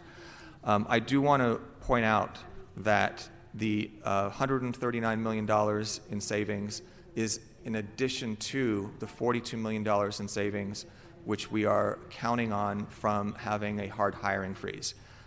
Many of the departments have made a request to the council and to the budget committee to allow them to manage within their departments.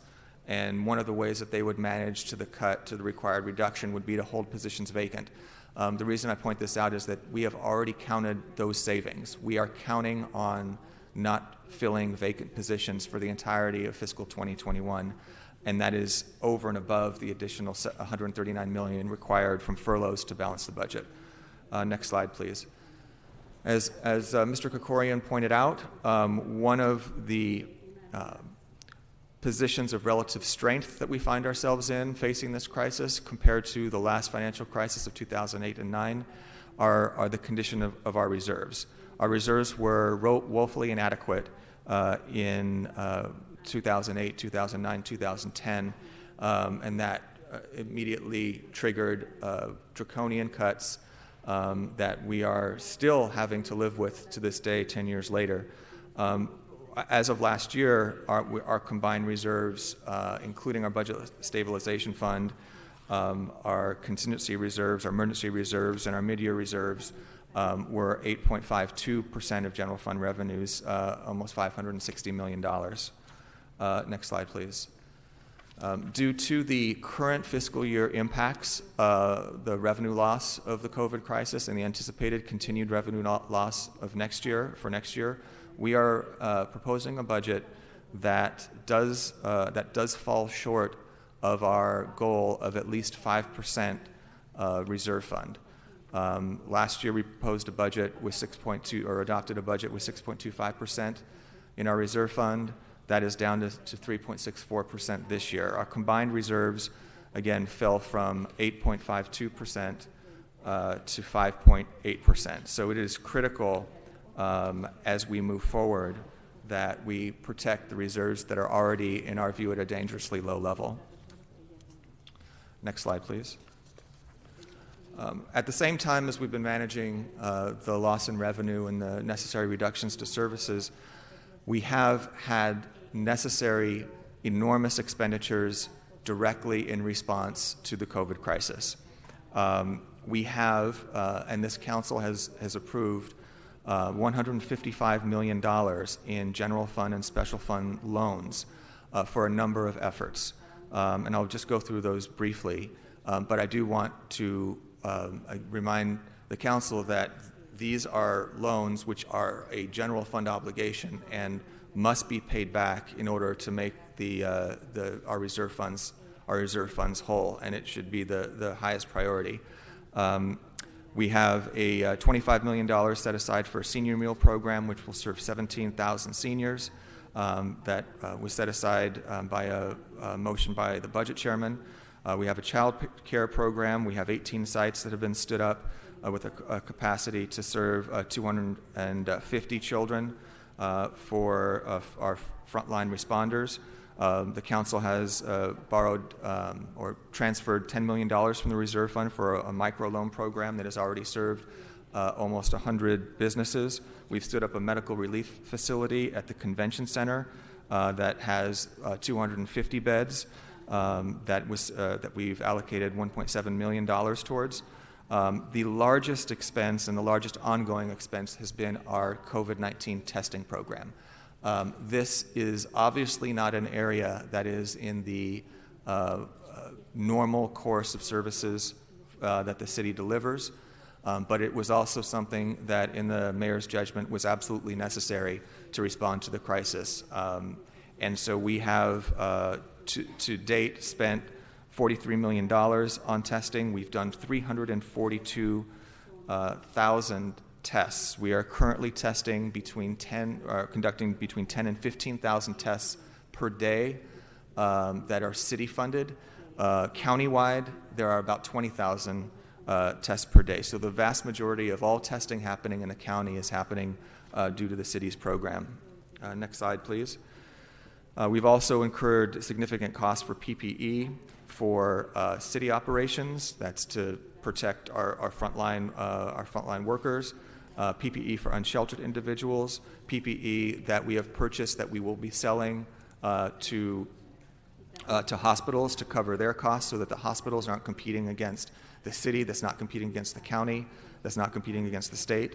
And then we have also dedicated significant dollars towards homeless services, including our shelter program in our rec centers and Project Room Key. Project Room Key is not a general fund obligation. That is being paid for through the additional state dollars that we received specific to COVID response for homelessness.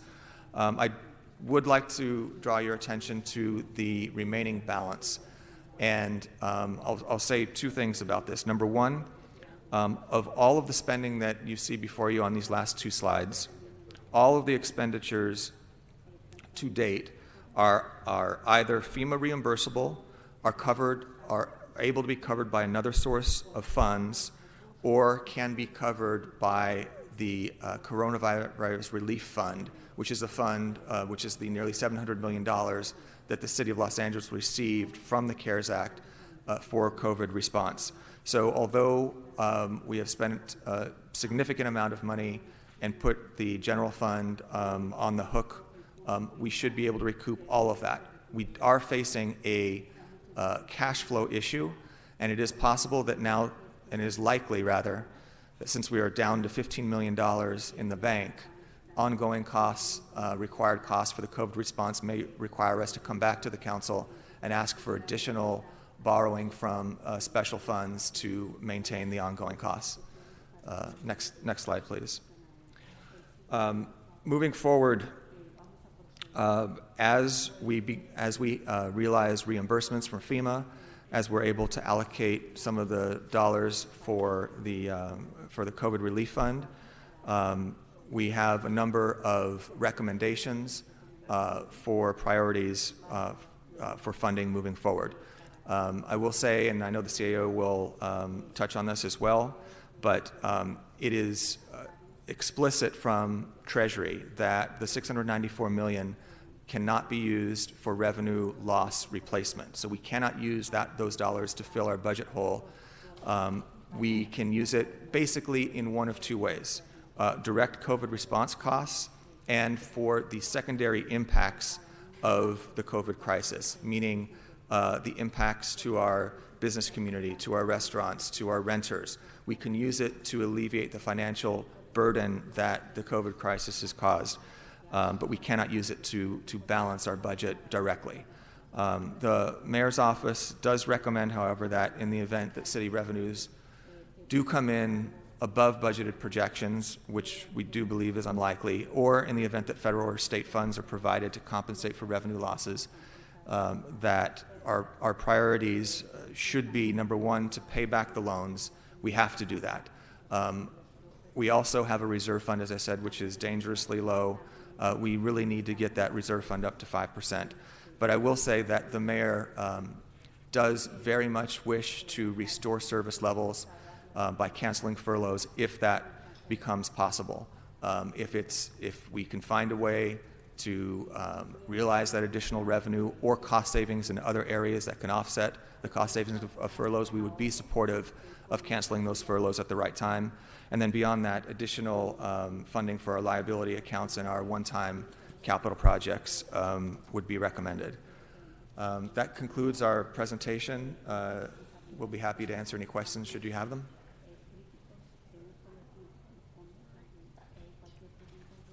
Thank you, Mr. Zabel. At this time, I'm going to go ahead and open it up for questions from any of our members on the presentation from the mayor's office. We're going to also hear from our CLA and the CAO right after this presentation, but I first wanted to give members an opportunity to ask questions of the mayor's presentation. Members, anyone? If not, I'm going to go ahead and move on with our next presentation. Thank you. Oh, I'm sorry, there is a question. Mr. Rue, was that you? You have a virtual hand up? Yes, Madam President. I just had one quick question. Okay, go ahead. Regarding the COVID-19 spending snapshot, I think it was page 8, about the loans, loans from the general fund and special fund loans. When does the loan need to be paid back? I'm assuming by the end of fiscal year, or?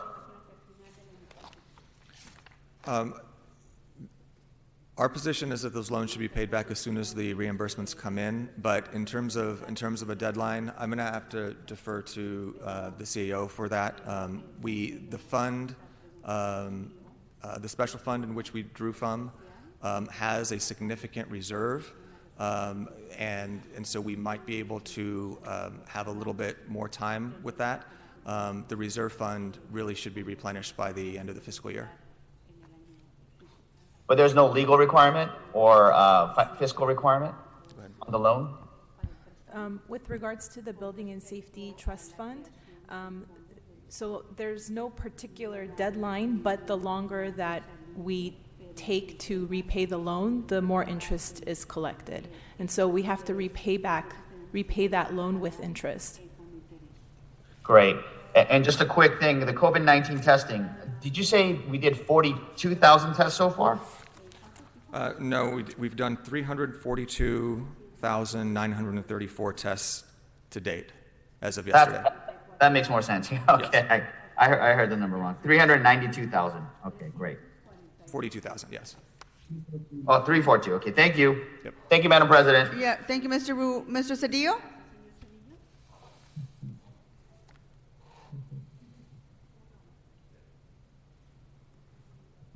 Mr. Cedillo?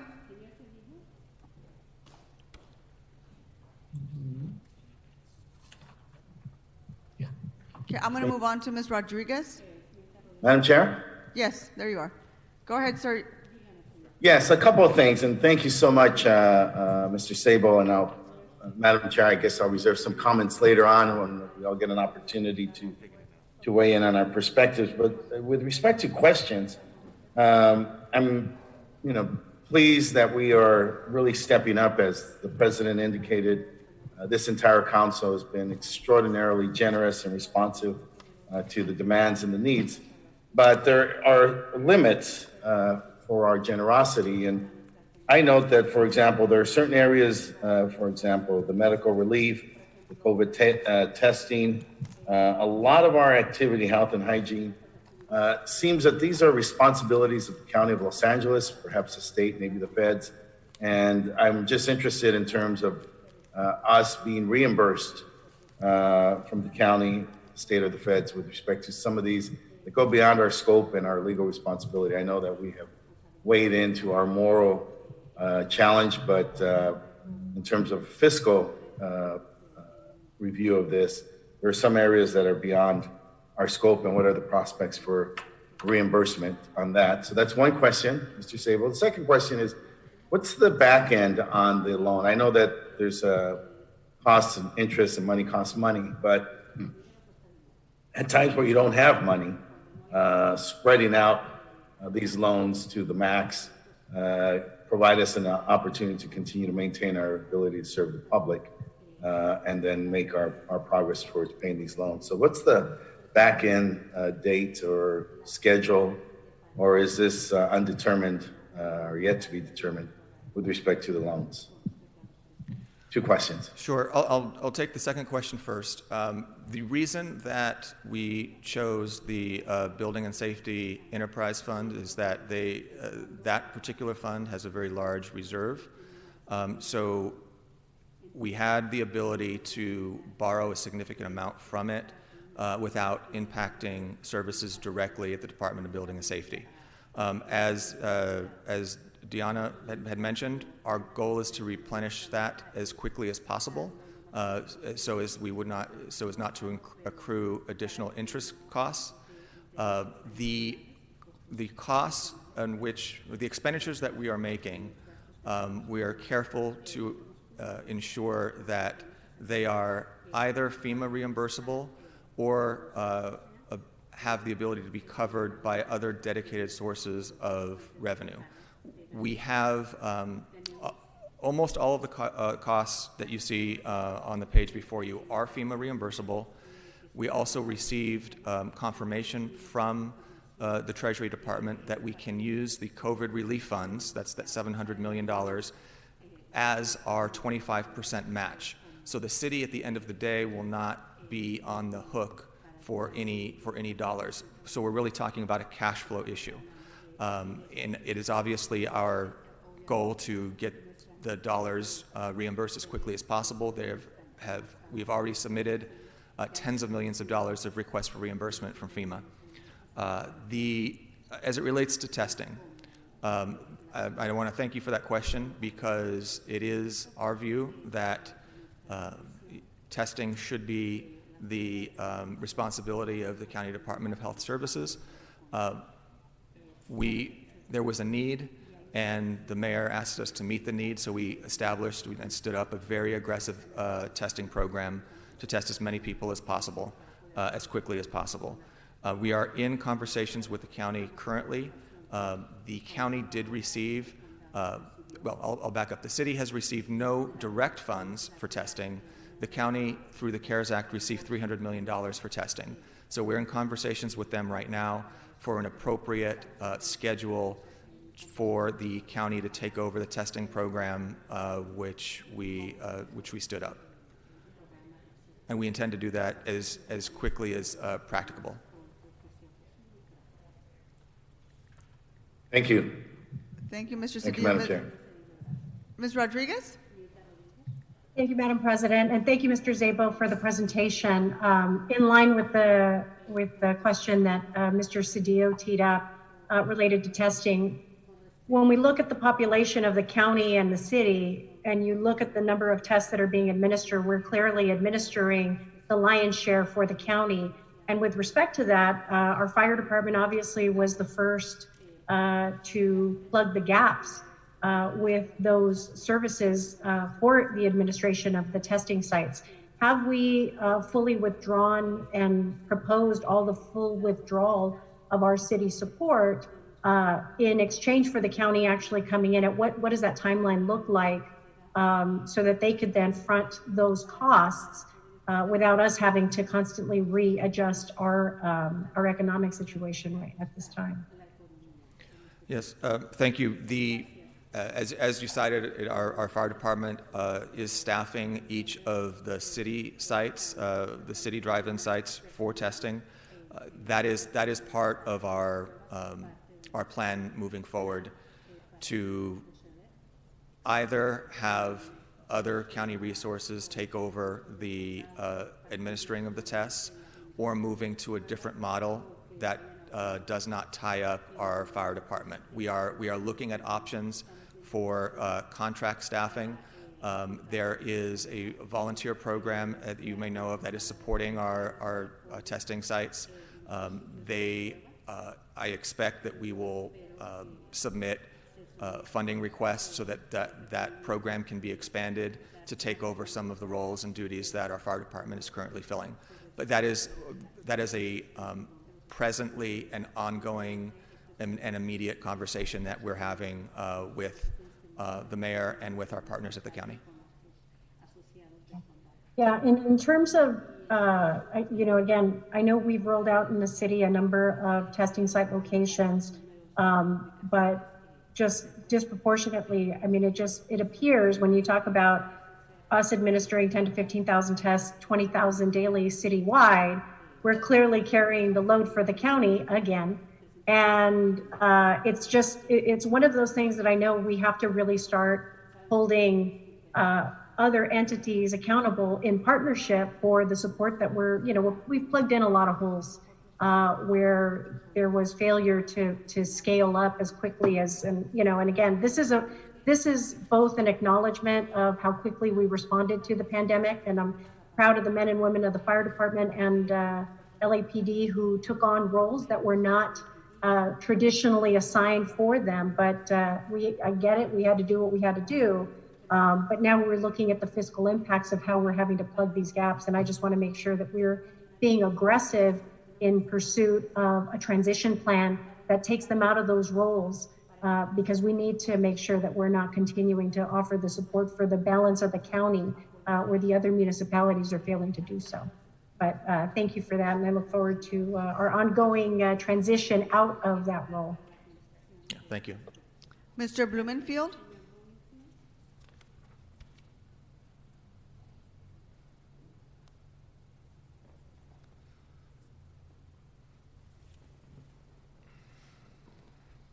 Mr. Blumenfield, are you there? Can you unmute yourself? Yeah. There you go. Go ahead. Sorry. You missed my opening. It was brilliant. People laughed and cried. You can start again if you want. With the moment's gone. I can't go there. But I do appreciate Matt, you and the team, and all the work that you guys are doing on this budget in this horrible crisis. I did want to ask a little bit about to drill down on the reimbursement issue. For example, for testing, it was 40 something million dollars of cost for the testing. how much, what did that cost include the salaries of the firefighters who were working there? So we are able to request reimbursement for the overtime costs from FEMA for the firefighters that are working on the testing sites. We are also allowed to charge the base salary of all employees that are dedicated to COVID response activities to the COVID relief funds, and we intend to do that. We're asking the CAO to take a full account of all costs associated with COVID response and to charge those costs to the COVID relief funds. And I mean, that's a really important point, because that I know we cannot use the funds for filling our budget hole, but those are costs in some ways that we can offload. So when the 40, just the specific answer, the 40-something million for testing, that number, did it include our staff costs? That number does not include staff costs. No, those are costs being absorbed by LAFD, and on a, I believe, a biweekly basis, they are submitting their costs to the CAO for accounting purposes for reimbursement. So that is just the cost of the tests, just the tests themselves. Right. So, and similarly, like at the rec centers for the recreation parks, our police that are there, those are costs that don't get factored into the cost of that COVID center, but it's certainly a reimbursable cost, and in effect would lower the overall amount that we have to spend on police and fire, in the sense that we would be getting that money back, right? That's correct. And just for your information, on the shelter program at our rec centers, that the number that you see on the page, or that you saw in the presentation, includes the cost of the rec and parks staff that are staffing those centers, in addition to the contract nurses and other staff that we have and the services at those centers. They do not include the cost of LAPD. LAPD is also staffing each rec center, as you know. Right. So there is a lot of potential reimbursement that I assume that our first avenue for that is FEMA, correct? Because we want to, the 700 million, we want to. That's correct. The FEMA money doesn't have the cap on it, so that would be the money we go to first. And if we need to use the 25% from the COVID fund, we do. But I would love to, and I guess I already have a motion from the Budget Committee to try to understand these numbers, but I think they're really critical numbers because on our bottom line as a city, and on the cuts that we have to make in terms of how we account for the work that we are really doing because of this COVID crisis. And frankly, a lot of the work that we're not doing, staff that has been, disaster staff that is now working full-time on disaster relief, they're not doing their regular work. So it makes sense that their pay should not be coming from the regular salaries. It should be coming from, ultimately, through the reimbursement process, through the FEMA or through the COVID. And that, in a sense, is a way to get a lot more money back into our budget. Correct. And that has been the guidance that we have been receiving from our conversations with Treasury, that is a way to compensate the city for having to redeploy its workforce in a substantial way. And they understand that a redeployed city employee isn't doing the work that we are paying that employee to do. And so although they have a hard line against us using those dollars to add to our general fund budget, that is an explicitly allowable use of those funds. Right. Yeah, and then on the testing, I assume if we could get 75% back from FEMA, and if we could get the 25% back from the county, or some combination of county and state, that would obviously be the goal for us on that. Anyway, I appreciate the work that you're doing. This is a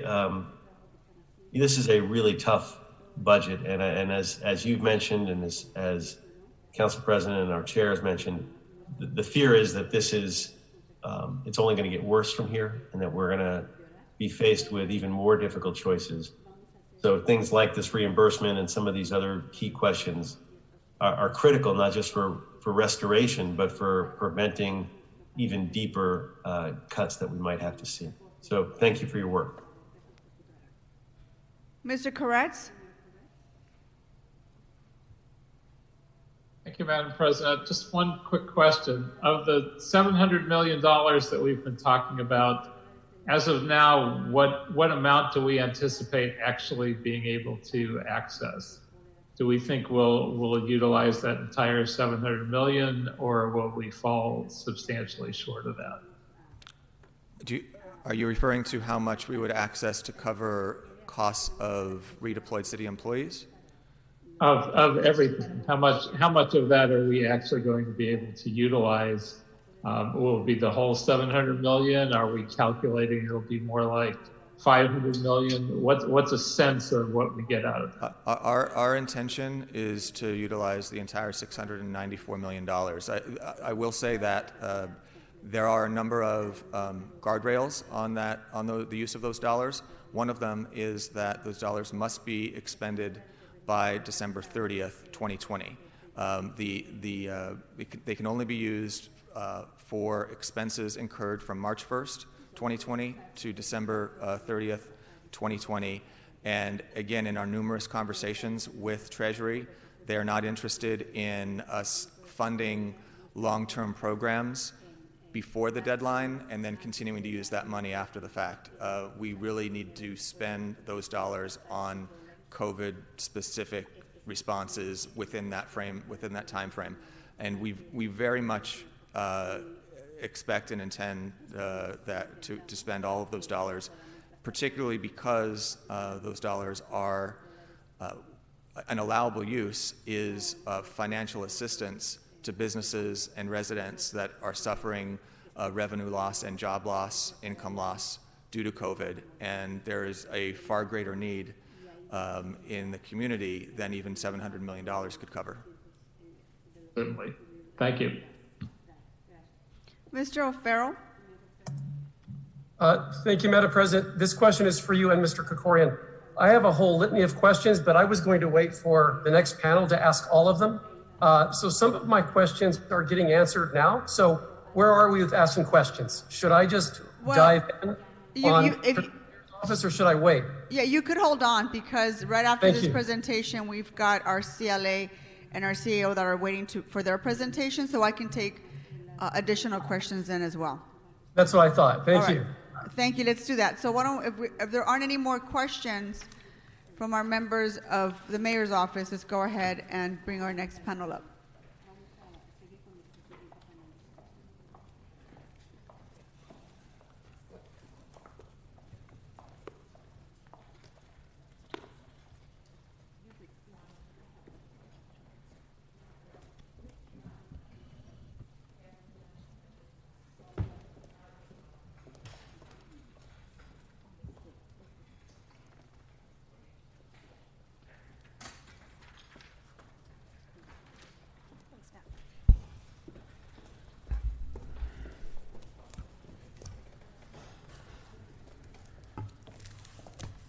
Good morning, Mr. Llewellyn. Do you want to kick us off? Sure. Thank you for having us, Council President. Good morning, Council President. Good morning, members. Briefly, I'm here with the CLA. We're going to give you a report on where we are in this budget year, 1920, a brief discussion of COVID expenditures, as you've heard a more lengthy discussion from the mayor's office, a discussion of sort of the proposed budget that's before you, and some of the financial assumptions in that budget, mostly the financial risks in those assumptions, and then some possible sort of better news in the horizon, and then we'll be sort of talking about the path forward. And Sharon and I will be going back and forth, and I'm kicking it to Sharon next. Good morning. So the basis of this report was actually in response to item 2 on today's agenda. It was pursuant to a motion from Mr. Krikorian, Ms. Martinez, and Mr. Price, instructing our offices to report on the city's financial health for 2019 as we end the year, as well as how the budget looks as we approach 2021. Also, with regard to the rate of expenses across city departments for COVID-19, and a review of the 2021 budget and the impact of furloughs on operations and programs for the most vulnerable residents and families. For COVID-19, the CAO has submitted a separate report. For the furlough plans, departments have submitted tentative furlough plans, and the CAO has also submitted a report dated May 19th addressing these. We will discuss briefly in this presentation. If I could start with this year we are in, the no good news. We will end the year with weakened reserves and increased liabilities. As you remember, in our mid-year FSR, we reported that we were expecting overspending, and the revenues were largely at budgeted levels. We expected to have to use the reserve fund to close the year, but we would maintain our reserve fund above the policy level of 5%. The proposed budget shows how much that has changed. We expect many of our tax revenues to be down. The proposed budget does. It takes us down for the first time since 2010 that we're going to require this large of magnitude from our reserve fund to close the year. And we would note that this is based on the proposed budget. As you have heard from the mayor's office and you'll hear from the CLA, our own budget, our own income analysts, we expect this year to actually even close a little worse than the proposed budget. We are fortunate. Most of the COVID-19 response to date has been paid for by loans from the Building and Safety Reserve Fund and from the Reserve Fund. And our departments have front-funded this. These loans are going to create a general fund liability if we don't actually have the federal financial support to repay them. Briefly on COVID-19 expenditures, you've heard from the mayor's office.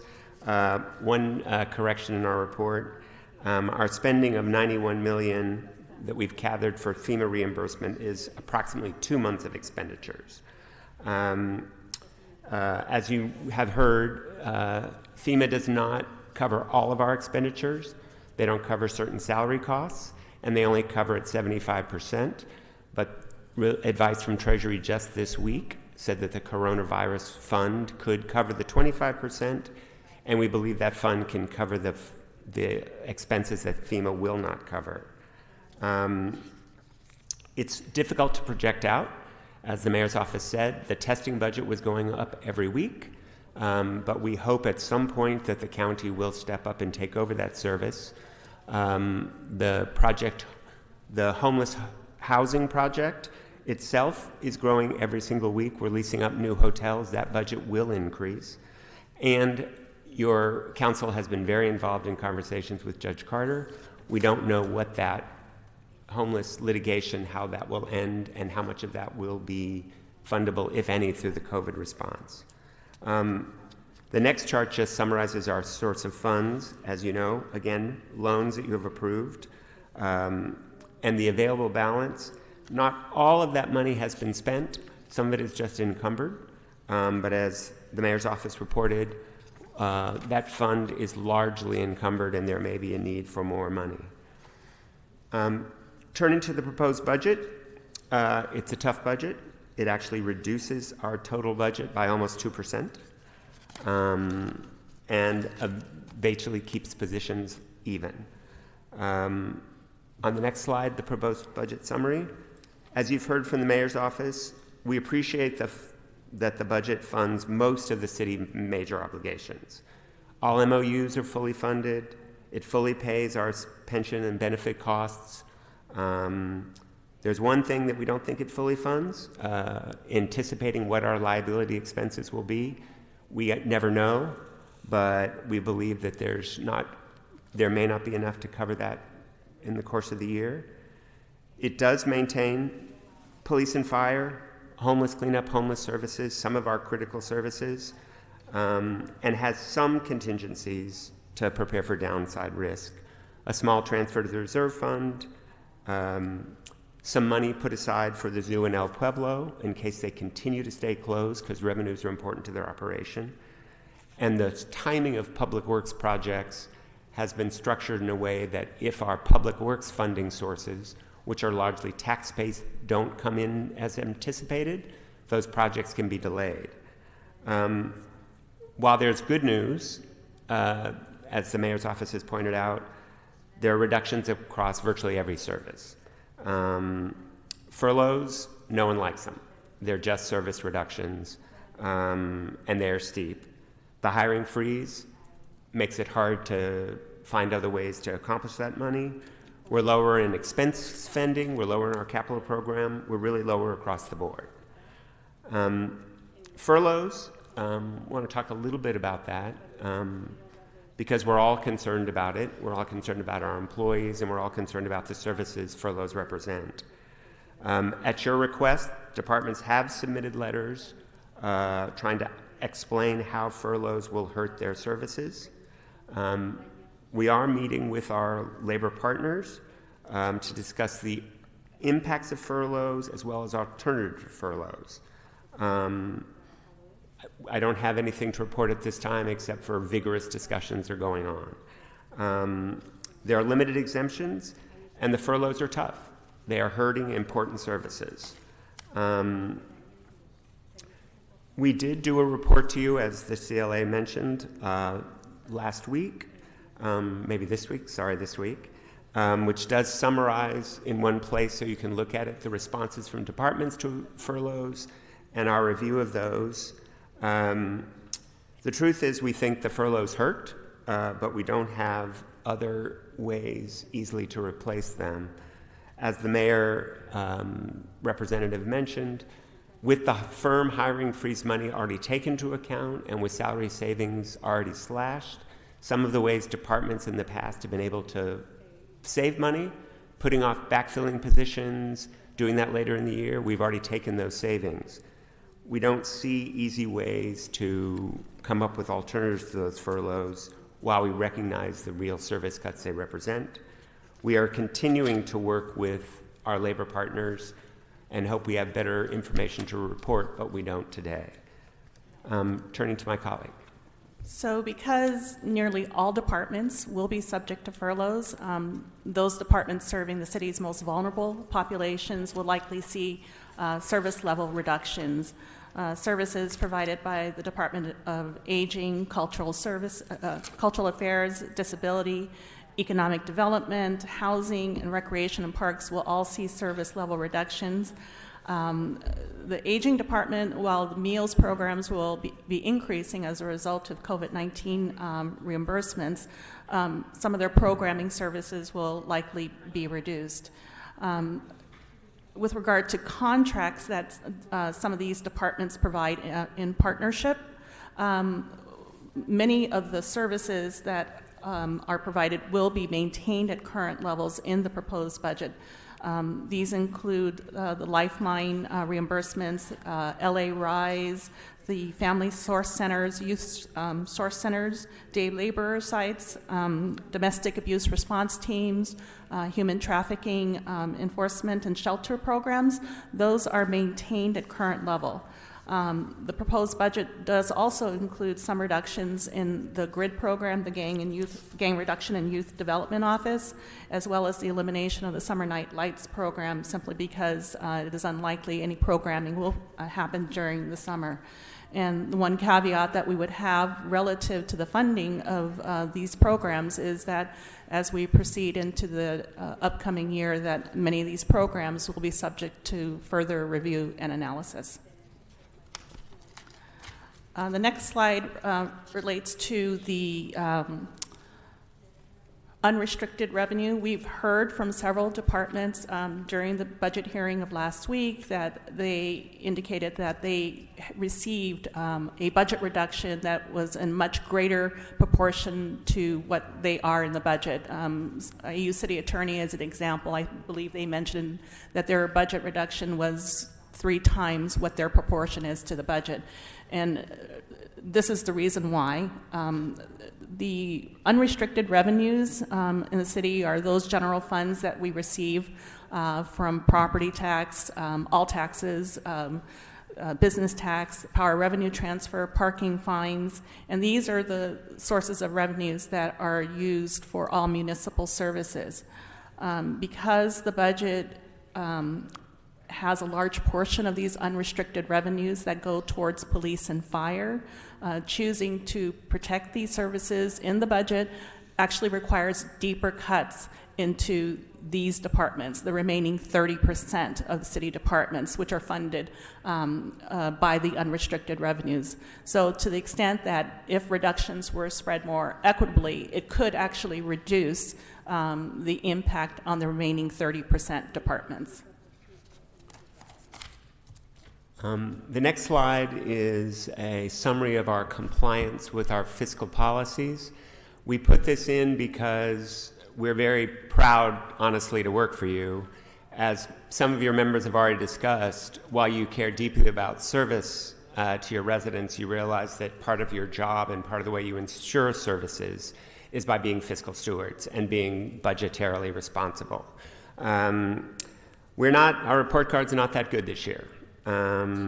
We are particularly into reserves and capital spending. We are not where we'd like to be.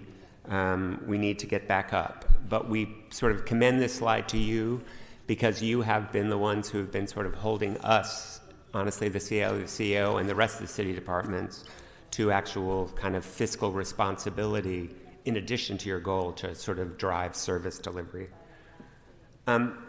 Just want to sort of briefly say the sort of financial assumptions behind the budget and particularly COVID. We are expecting that as it has been lifting, the Safer of Home order will be lifted starting in May, which is true, but the speed and sort of amount of lifting is part of the certainly question. The budget isn't expecting a second or third closure.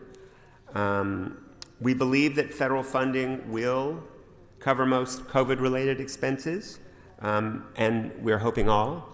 To date, federal funding to cover revenue loss has not been allowed. I remind all of your council, as your legislative priority, certainly that's got to be one of our highest. The budget assumes the economic activity does start and that we're starting to rebound, that the economy will be slow in the next fiscal year and rebound the year after. Those assumptions are not expected by everyone. We also just want to point out on the next slide, the sort of property tax is largely in the proposed budget assumed to continue. To date, the COVID sort of financial crisis has not been property-based. We need that to continue. If that changes, our single biggest revenue source that's increasing in a traditional path will be significantly impacted. And these are the budget numbers. As you will hear from our CLA, these were created just a few weeks ago, and the economy's already changed in just a few weeks. The next slide is our sort of annual kind of the growth of our economically sensitive taxes, our general fund taxes. As you can see, this year is a very small number. We're expecting growth, but small. If property tax were to turn on us, that would be a very difficult and worse picture. And then I'll turn it over to my colleague to give you all the doom and gloom news. So in general, as Rich indicated, the revenue estimates are predicated on a return to normalcy in July. Obviously, this will be impacted by many factors. Consumer confidence will be a factor, unemployment rate, will the economy restart, will tourism come back? These are all unknown. We really just have no certainty in terms of how our revenues are going to be impacted at this time. We just don't have enough information. And in fact, some of these will be outside of the city's control. The next few slides, we will talk about some of the downside risks included in the proposed budget. The first one relates to COVID-19. As indicated, the budget does not anticipate another safer at home order will be required past this month, and also that it does not anticipate any further shutdown which may occur if there is additional spikes. Federal and state funding, we do know that it will cover some of the costs. Many of the costs have been off budget, and to the extent that we will be able to recover some of the existing salary costs, we will make every effort to do so. But we do know that in the past, the city has not always received all of its requests for reimbursements.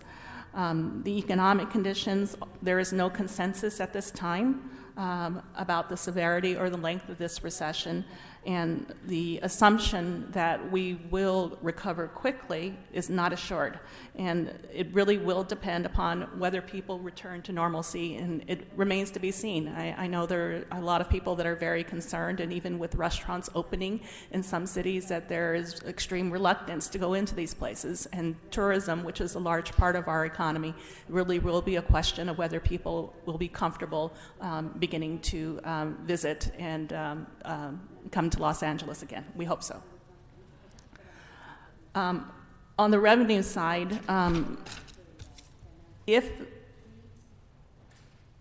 our economic performance is worse than we anticipate, of less than the 3% that's included, we could end up in a position of having much less revenue than we anticipate already in the proposed budget. The extended closure could impact transient occupancy tax, which is already down $82 million. The parking occupancy tax will also be affected. And as Rich alluded to, if this recession spills into the housing market, our documentary transfer tax will also see a reduction. Sales tax and business tax are also be very susceptible to further reductions. And I want to highlight three things with regard to some of our economically sensitive revenues. On the parking occupancy tax, we don't know whether there are going to be any refund requests that will be made for any prepaid parking that may have occurred for any sporting and entertainment events. That is not contemplated in the budget, nor is sales tax. The governor announced two programs which may impact our receipts on sales tax, and those relate to a 3-month deferral of the sales tax receipts, as well as a $50,000 payment plan for businesses. So depending upon the participation level, we understand that that could impact our sales tax receipts by up to $95 million for next year. And finally, as it relates to business tax, there is while there is an increase anticipated, it's really because of deferred tax receipts coming from the current year as a result of the closure. But really, we don't know whether business tax will come in at that level because, honestly, we don't know whether businesses will be able to pay. We don't know how many will be able to pay. And the gross receipts that they make will obviously be much lower in 2020. So all of those will come to bear on our receipts for 2021. And just to put it into perspective, during the Great Recession, we saw overall our economically sensitive revenues decrease by 4.8%. As a matter of perspective, that could mean a $242 million decrease in our revenue receipts for next year. And finally, another part of our budget relates to departmental receipts. If there is a more slower return of the economy, that could also impact our receipts. This next slide is actually an update from our presentation of last week. It is to provide an update from the Controller and the Office of Finance that the Chair alluded to earlier today. Relative to 2019-20 revenue estimates, the Office of Finance just recently reported that our general fund taxes to date are already $30 million below than what was anticipated in the proposed budget. And then the Controller recently released a report indicating that the final property tax payments that we received in the current year will be delayed until July. So if both of these happen, it means simply that our year end for this year will be much lower and much worse than we thought. The anticipated reserve fund that we saw of the roughly 3.46% could actually decrease by an additional 2%, meaning that we could be in a situation where we would only have an emergency reserve, that there would be no contingency reserve. So that is a real concern that we have. Also on 2021 revenue risk, the Office of Finance, during the Budget and Finance Committee report last week, we heard from them that they are already anticipating that the 2021 revenue estimates will be $45 million short at a minimum, and that it could rise up to $400 million depending upon how quickly the economy recovers. The greatest downside risks, again, are in the case of business tax, sales tax, and transient occupancy tax and parking tax. And finally, one additional note, when the mayor's proposed budget was released, the county assessor had not released their assessed valuation report. That came out last week as well, and they indicate that they believe that the assessed valuation will increase by 5.25%. Our proposed budget anticipates a 6.6%, and while the city of Los Angeles is always ahead of LA County in terms of assessed valuation, this still may have a $10 to $20 million impact on our revenue estimates next year. So keeping in mind that if revenues come in lower, that we will likely have to make further reductions or identify other revenue for the upcoming year. And then with regard to special funds, as you know, special funds in the city budget support a lot of salaries and expenses in city departments. This may include the local public safety tax, which funds public safety fund that supports police and fire services, the gas tax, which supports street services and transportation, and special parking fund, which also supports transportation. Recreation and parks is dependent upon revenue estimates that come in from their programming. There are a whole host of other ones like Measure R and Measure M. To the extent that any of these are short as a result of the economic conditions, the general fund may end up being the backstop for any shortfalls here because of the salaries and expenses that are funded by those departments. And what's concerning here is that if we are the backstop, that our general fund reserves are going to be very, very limited next year. And if we can flip to the next slide, you'll see, as a matter of comparison, and both the mayor's office, the chair, and Mr. Llewellyn have already touched upon this, but our reserve fund is going to be at the lowest point since 2010-11. And actually, as indicated earlier, it actually might be lower than that, and it is very likely. The cumulative reserves that we have will be only at 5.8%, which will be the lowest level since 2012 and 13. So our ability to address some of the upcoming and looming concerns, it will be very limited. There will be limited resources to address any of these contingencies. There is some upside, as was indicated earlier by all of my colleagues here. There is federal funding that will be available. It is available, the approximately $700 million in CARES Act funding, but as indicated, it is strictly to reimburse for expenditures. It is not used for revenue replacement, and we will be doing an analysis to determine how those funds will be used. CAO will be reporting back. The other aspect of a potential upside is that there is discussions in Congress regarding a fifth coronavirus aid package. If that comes through, that will obviously be a great assistance to our general fund. It is hoped that that will provide revenue replacement. The House did pass a HEROES Act last week. That would be H.R. 6800. And it would provide both state and local relief funds, and we're hopeful of its passage, but we understand that there may be further negotiations on that package, and it may be unlikely to pass given both the Senate and administration have objections to it. So where does that take us? This city charter requires the city council to act on the proposed budget no later than June 1st. The council actually has a very limited time frame in which to approve and review the budget, approximately 6 weeks. And this year, even though we had very little time in which to devote to it, we do know that regardless of how much time we had, it was going to be difficult to make any real revenue changes or expenditure changes given the fact that there is so much uncertainty regarding this budget. So whether the council approves this budget or whether they send it back, we do know for certain that we will be reviewing it and revisiting it often throughout the year. And we understand that it's going to be a very difficult year, that we will be reviewing all of the budget motions that come through to the Budget and Finance Committee.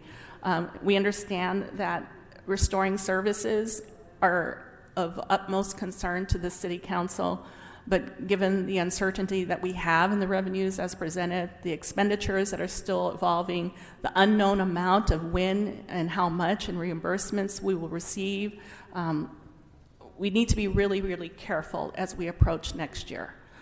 We need to be really judicious of how we use our reserve funds because of the limited nature. And then there's also what is coming up next year, the following year. We don't know how long this is going to last. We do know that there are going to be other impacts. We do know that there is a structural deficit that we're going to have to deal with. So we've alluded to this about looking at this budget as a placeholder, that we will continue to look, that we remind the council that you will retain discretion on this budget process, that as in normal years during the financial status reports, the council and the mayor, we constantly review and adjust depending upon the information that we have. And we see that this will be happening probably much more often in the upcoming year.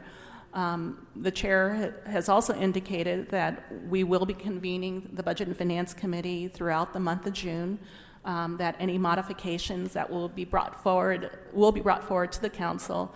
And this will actually just provide more time to consider all of the uncertainty that we have and actually be able to provide more of a public process to allow the public to address the committee and the council about the budget reductions, to allow further discussions with our labor partners as well, and also to hear about the impact from departments. Largely, the rate of our recovery, the reimbursements, and the possibility of the federal relief, those are ultimately what will determine our city actions. And honestly, it is very, very likely that the budget that we have before us may be a best-case scenario, and it is very, very likely that additional reductions will be required to get through the next year. So with that, we are available to answer any questions the council may have. It is not a good budget situation. In summary, we do know that we were going to end this year worse than we thought. It is very likely that we will begin the year worse than we thought, and that we will have to be continuing to work on this budget throughout the upcoming year. Thank you. I have a few questions. Maybe this is for the mayor's office, but does the mayor's proposed budget assume that the counters are open at the beginning of each fiscal year? What happens if we're closed longer than that? Have we thought about that? You want to answer? Oh, here, Stephen. You should sit now because of the questions. You should all come to the table. Just make sure you're far apart from each other.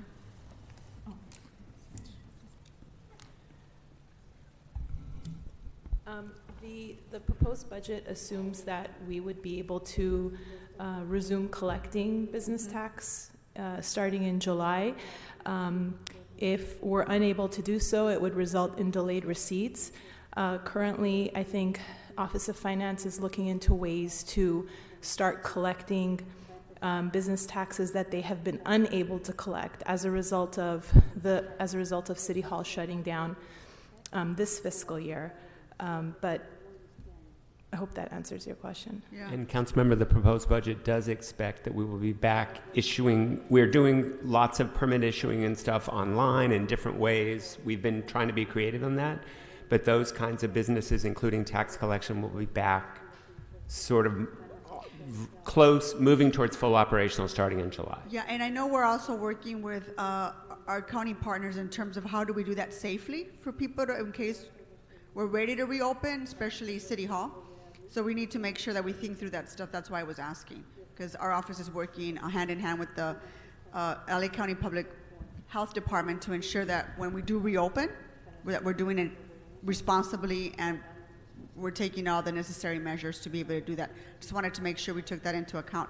My next question was, I know we've heard from our city controller on property taxes and how we might have a shortfall of $90 million. When will we have clarity on that? Or are those just delayed for now, or is it a permanent loss? Councilmember, that is a timing, not permanent. Okay. So we expect that it will happen and it will kick into July, which is why this year will be even lower. But we do expect those, unlike many of our business taxes, which are permanent, the property tax is a timing issue. Mm-hmm. And then my last question before I start handing it over to the members. So I know there's been conversations about the impact that furloughs are going to have on city services. I know there's been discussion about that in our budget committee. In each FSR, we should be considering how furloughs are impacting our recovery, especially if we're unable to undo those furloughs right away. Yes, Councilmember. Yeah. All right. Mr. O'Farrell, why don't we start with you? Don't leave. Thank you, Madam President. Let me start with thanking the mayor's office, our CEO's office, and CLA's office and our budget chair, Mr. Krikorian, on not sugarcoating anything. On this council, since this pandemic began, we've talked a lot about just leveling with folks and not giving anyone false hope about anything that we can or cannot do or anything that's beyond our control. I think it's really important to stick with that message while at the same time fighting like the Dickens to make sure that we receive all of our reimbursements, that we hold our own feet to the fire and those of officials at the county, state, and federal level.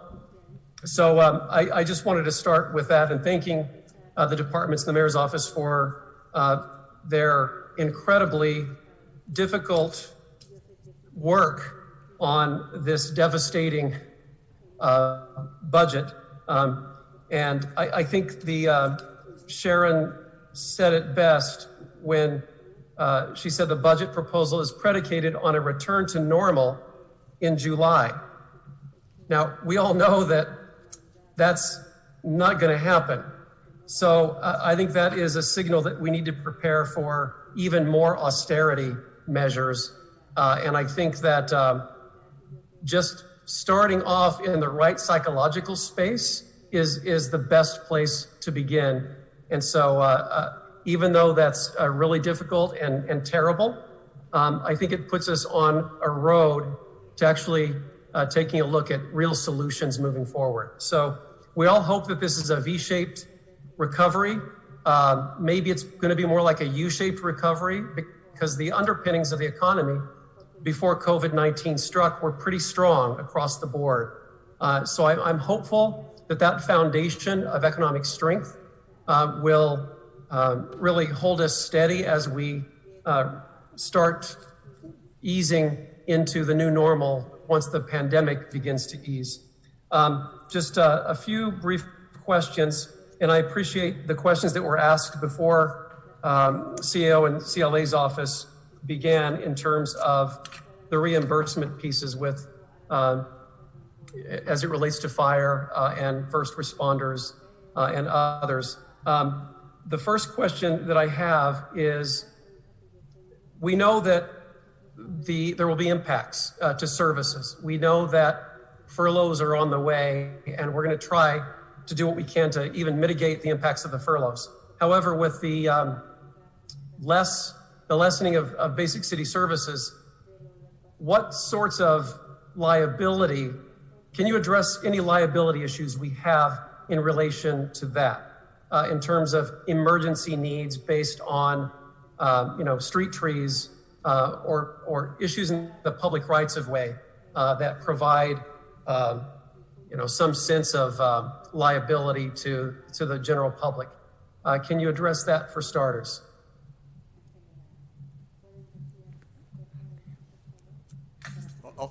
I'll start with it, and then if the CO or CLA would like to jump in. We've been working, and we have instructed our departments to develop furlough plans that protect the basics. And as it relates to street trees, as it relates to street services, as it relates to engineering, it is a foundational principle that taking care of the areas that are potential liabilities is their first priority.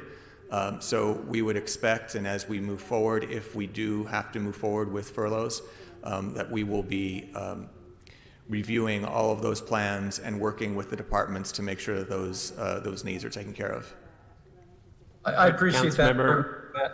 Yeah. Just in the vein of non-sugarcoating, the less we do in capital, the less we do on streets, the less we do of this kind of work does expose us to potential holes in the street, holes in the thing, the pipes bursting. It's real, but I believe the mayor's office is doing what they can to minimize this sort of impact in the short term. And the reason I go there is we also are limiting our liability funding payouts. So this council over the last 7 years has, and I don't need to belabor this one because our budget chair has been sort of at the forefront on underscoring the necessity of the city doing all it can to protect ourselves from these lawsuits. When fairly inexpensive mitigation measures could go into place to prevent some of these injuries in the public rights of way, I just think it's going to be really important to focus on moving forward and not give short shrift to simple repairs and simple preventative measures that we can take, and be thinking about that right now, especially as it relates to Bureau of Street Services, Department of Transportation, et cetera. So I appreciate that. Another one, and Mr. Szabo, you talked about this in terms of the funding for the reimbursements as it relates to homelessness services. In terms of that budget, can you talk about which funding comes from CARE Act funding, which of our budget proposal comes from emergency funding related to COVID-19? So there's a number of sources. There are two sources. There's a federal source and a state source that we have already been allocated. One is in the Emergency Solutions Grant. We received about $16 million of that, which we are working with LASA right now to determine how we're going to spend those additional dollars. We anticipate, I will just say, and I don't want to get ahead of ourselves, but we anticipate that whatever outcome we are either required to comply with or that we agree to comply with in the Judge Carter hearings will require significant additional resources for staffing shelter alternatives. And so we would be looking to use those dollars for that. The $19 million that we received from the state in supplemental COVID-related HAP funding, those dollars are 100% dedicated to the city's requirement for Project Room Key, in which we believe we will have approximately 2,000 rooms when it is completely up and running within the city. The other source of funding would be the subject of a conversation that we would have with the council moving forward. The COVID Relief Fund, that's again that $694 million fund in the CARES Act, does cite homelessness as an explicit eligible source or eligible expenditure. as long as it is within the context of protecting the unsheltered from from the virus. And given that the number one recommendation from health orders and health officials is for folks to stay home, providing shelter, and particularly individual shelter for the unsheltered, is a consistent and overlapping objective of both our COVID response and our homelessness response in general. And through several conversations with Treasury, they have confirmed that we are allowed to use it for those purposes as long as the expenditures are complete by December 30th. Those are the three main areas of state and federal funding we're relying on. Thank you so much. I'm so glad to hear that. I think, and I'm really glad to hear you say that the primary objective is putting a roof over a person's head, getting people indoors. We've just run in so many circles over the years on homelessness, and everything keeps pointing to let's get people inside and get them services indoors. In the whole spectrum of what indoors means. So I really appreciate that, and that's a little bit of a silver lining considering we'll have $600 million plus through the CARES Act for homelessness relief. It also underscores the really strong desire that we need to accept nothing less under any circumstance of the city's fair share from the county. How dare the county expect us to subsidize some of their needs when the city of Los Angeles has the lion's share of needs as it relates to homelessness in the county? So I just want to take this opportunity again to just say that we need to keep fighting for the resources that I feel that the county is not fully providing us. That's a really important point to make. And then something else I want to say, and this is probably to the Budget Committee. When you hear reports, one of the reports would be from Bureau of Street Services, another from Sanitation. In terms of the sanitizing stations that this council approved through BSS, 300 of them at frequently used bus stops, and then through Sanitation, 300 mobile hand washing stations and 170 portable toilets in areas where there are homeless encampments. So to the general public who is claiming that we're not doing anything to address services and needs and sanitation, especially, and hygiene during COVID-19, just let it be known that we indeed are, and that all of these stations are being dealt with and replenished on a daily basis. So perhaps to the committee, when you hear from Sanitation and Bureau of Street Services, we could get further reports on how that will continue. And then lastly, even though the House of Representatives approved HR 6800, the HEROES Act, I think there is a public demand across the country, red states, blue states, purple states, because the pandemic is striking everyone equally, whether or not some leaders in some states don't want to recognize that. So I think that there is a clarion call across the country for the Senate to take action as well. I'm realistic but optimistic as well that the bill that the House of Representatives approved will definitely be negotiated and changed, but I think the pressure for Congress and the executive branch to act will be there. So I'm a little more optimistic than Ms. So, but I understand why there's caution at that, because at the end of the day, they could kill it. I think it's unlikely. And where I'm going with this is let's keep fighting to make sure that relief to the cities, to governments, to mortgage holders and renters stays intact in that bill. And that's going to take a unifying effort across all jurisdictions, across the state and country. So let's all collectively keep pushing in that way. And with that, I thank you. And if I have more questions, I'll push my button again.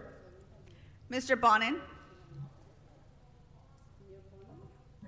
Thank you, Madam President. And thank you also for your comments when you opened this up about the statement of values and what we need to be looking out for in this budget. And thank you, as always, Mr. Krikorian, for your laying out a very sober and responsible framework for how we need to go about this. This is a this is a painful time, and this is a painful budget, and we're going to have painful choices with painful results. And what comes out of our Budget and Finance Committee may look very different than this, but it's also going to have inevitably painful results, because we have a greater need, and we either have less or an uncertain amount of money in which to meet those needs. And in addition to providing basic services, we need to do what Ms. Martinez, Council President Martinez outlined, and make sure we are taking care of those in Los Angeles who are vulnerable and hurting in an unprecedented way and to an unprecedented extent. And as we do this, you know, Mr. Krikorian lived through this 10 years ago. I was a staff member to Mr. Rosendahl, who was on the Budget Committee. There's a real sense of deja vu of where we are. A sudden economic collapse. And frankly, many of the prescriptions we're using so far to deal with it are very, very similar. Of using furloughs, of cutting basic services, hitting civilian and not hitting sworn. And that had long-lasting repercussions, some of which we were just beginning to recover from. So, you know, one of the things I want to ask as we go forward is, you know, is what we are going to do today and as we work through this budget over the next few months, does it reflect our priority? Does it reflect our priorities and our values, and does it meet the most urgent needs of the moment? And, you know, the revenues here that we're talking about are fictitious, but the framework of what we're talking about, I think we need to look at. You know, how many hours over the past couple of months have we talked about protecting renters or providing affordable housing or solving homelessness? In the CAO report from 2 days ago, HCID says that the civilian furloughs will reduce its ability to provide services to tenants under RSO. It will prevent poverty and homelessness programs through the Family Source Center program. It would impede its work on domestic violence shelters and on affordable housing. You know, how many hours have we talked about helping small businesses and families that are suffering from job loss? EWD says it will result in delays in services to thousands of workers and businesses seeking service, including small business emergency microloans, rapid response, dislocated workers, higher LA youth. You know, how often have we spoken about seniors and the work that everybody here is trying to do to seniors? Aging says that the civilian furloughs will create operational challenges, delays in service, and impacts to the senior delivery meals program. You know, emergency management. Our emergency management folks say the civilian furloughs will reduce the department's available staff to ensure the readiness of the city's emergency operations center, and will delay mass notification response times through Notify LA and the wireless emergency units. ITA says the civilian furloughs will increase cybersecurity risks. Now, there is going to be, inevitably, there's going to be pain. And we're doing so at a time when the budget for LAPD is increasing. And many will say that some of these cuts, some of this pain through the civilian furloughs are the price of public safety. And you know, frankly, there are many I represent who might argue that. But I want to note that the civilian furlough approach does not even mean more public safety. In the CAO report from the other day, not only did they note the EMD hits, and it also noted the fleet reductions and equipment reductions for LAFD, the elimination of grid, which is an investment in public safety. But it says for the police department, the civilian furloughs, the impact on the police department of the civilian furloughs will mean it will need 120 full-time officers at minimum, to fill critical civilian positions as a result of both furloughs and the hiring freeze. I quote, if all 120 officers were to be reassigned from patrol, and they said that's a minimum, there would be a corresponding reduction of, wait for it, 220,000 hours to patrol deployment. So we are in this framework of civilian furloughs spending more on public safety for less public safety. You can't say it's a public safety approach, because losing at least 220,000 public safety hours, patrol hours, will hurt response times, hurt investigations, and hurt neighborhood policing. And here's the rub. As Sharon noted, and as Mr. Krikorian noted, this is our best case scenario. Our next best case scenario, the realistic best case scenario, is we have to cut another 50 million. And some of our scenarios that we have to look at is we may have to cut 300 or 400 million. Now, I don't think there is any way to do that and make deeper cuts into all these civilian departments and make deeper cuts into patrol hours without touching 52% of the budget. So my suggestion and my question to those at the table is, I know we are talking to our labor partners.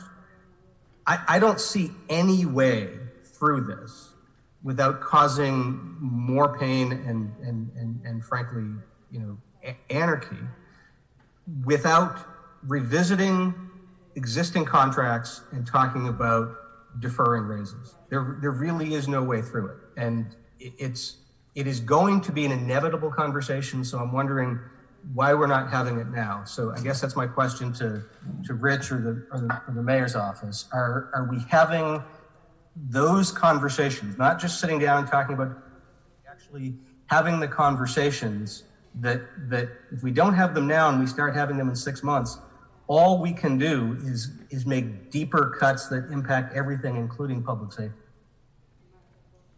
Councilmember, I don't want to discuss labor sort of confidential discussions in the public setting, but we have put everything on the table. Yes, sir.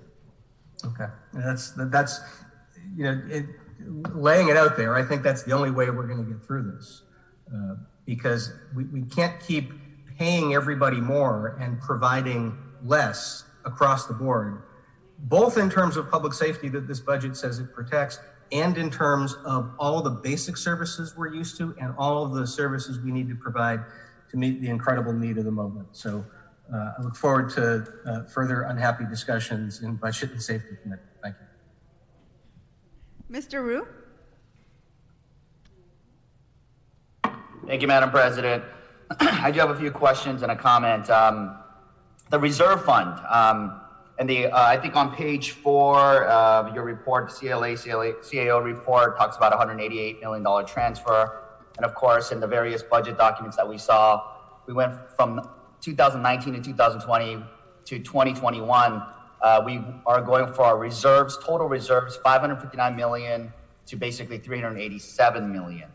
I know you talked about it, and I know from the mayor's presentation, when it comes to COVID cost, it was borrowed from the various funds.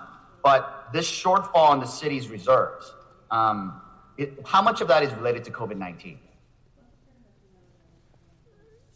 Councilmember, the reserve fund has loaned $30 million to the COVID-19 response, but if you call the revenue loss COVID-19, all of it is COVID-19 on the revenue loss side.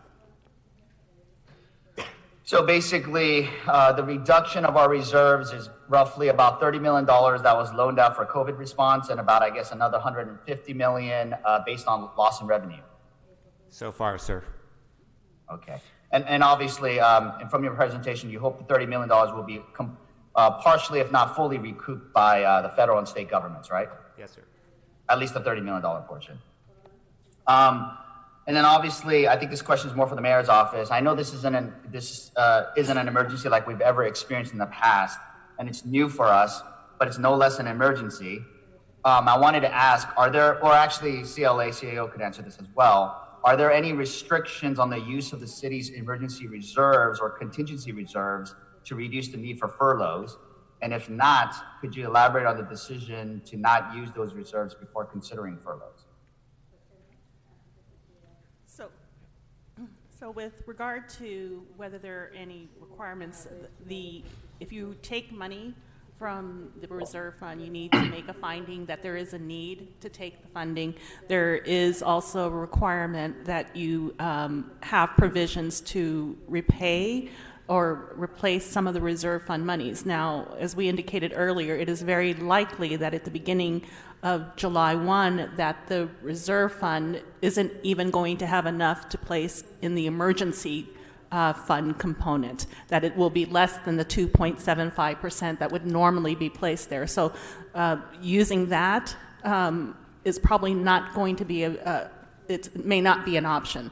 And we would also remind you that, as we indicated earlier, that the use of these reserve funds, whether it be the emergency reserve or the contingency reserve or any of the other reserves, they're one-time uses. Once you've used them, they're done. And if you're using it for ongoing costs, that really puts us in a very tenuous position as it relates to any other contingencies that might occur during the year. So we would have real concern about using the reserve funds, which are one-time use, for continuing costs. And as we've indicated earlier, this may be the best situation that we're in. We don't know how long this is going to last. It may get us through a few months, and then you will be left with little or few options. Councilmember, I would add, not to add to the doom and gloom, but part of the point of the reserve fund certainly is to deal with fiscal concerns, but it's also there for that earthquake, for that fire. We just can't afford to empty our reserves and not have the backstop for those, honestly, catastrophic events that sadly we are due for here in Los Angeles. I understand that. And so when it comes to the reserve fund, whether it's emergency or contingency, is there a limit on how much we could borrow or the number of times in a single fiscal year that we could withdraw from these funds? There isn't a limit, but you're limited by the amount of money that you have. So, and over the last few years, we have maintained a rather healthy reserve. And in the blink of an eye, we've lost over $200 million in the reserve fund. So, and there isn't any way to replenish it at this point.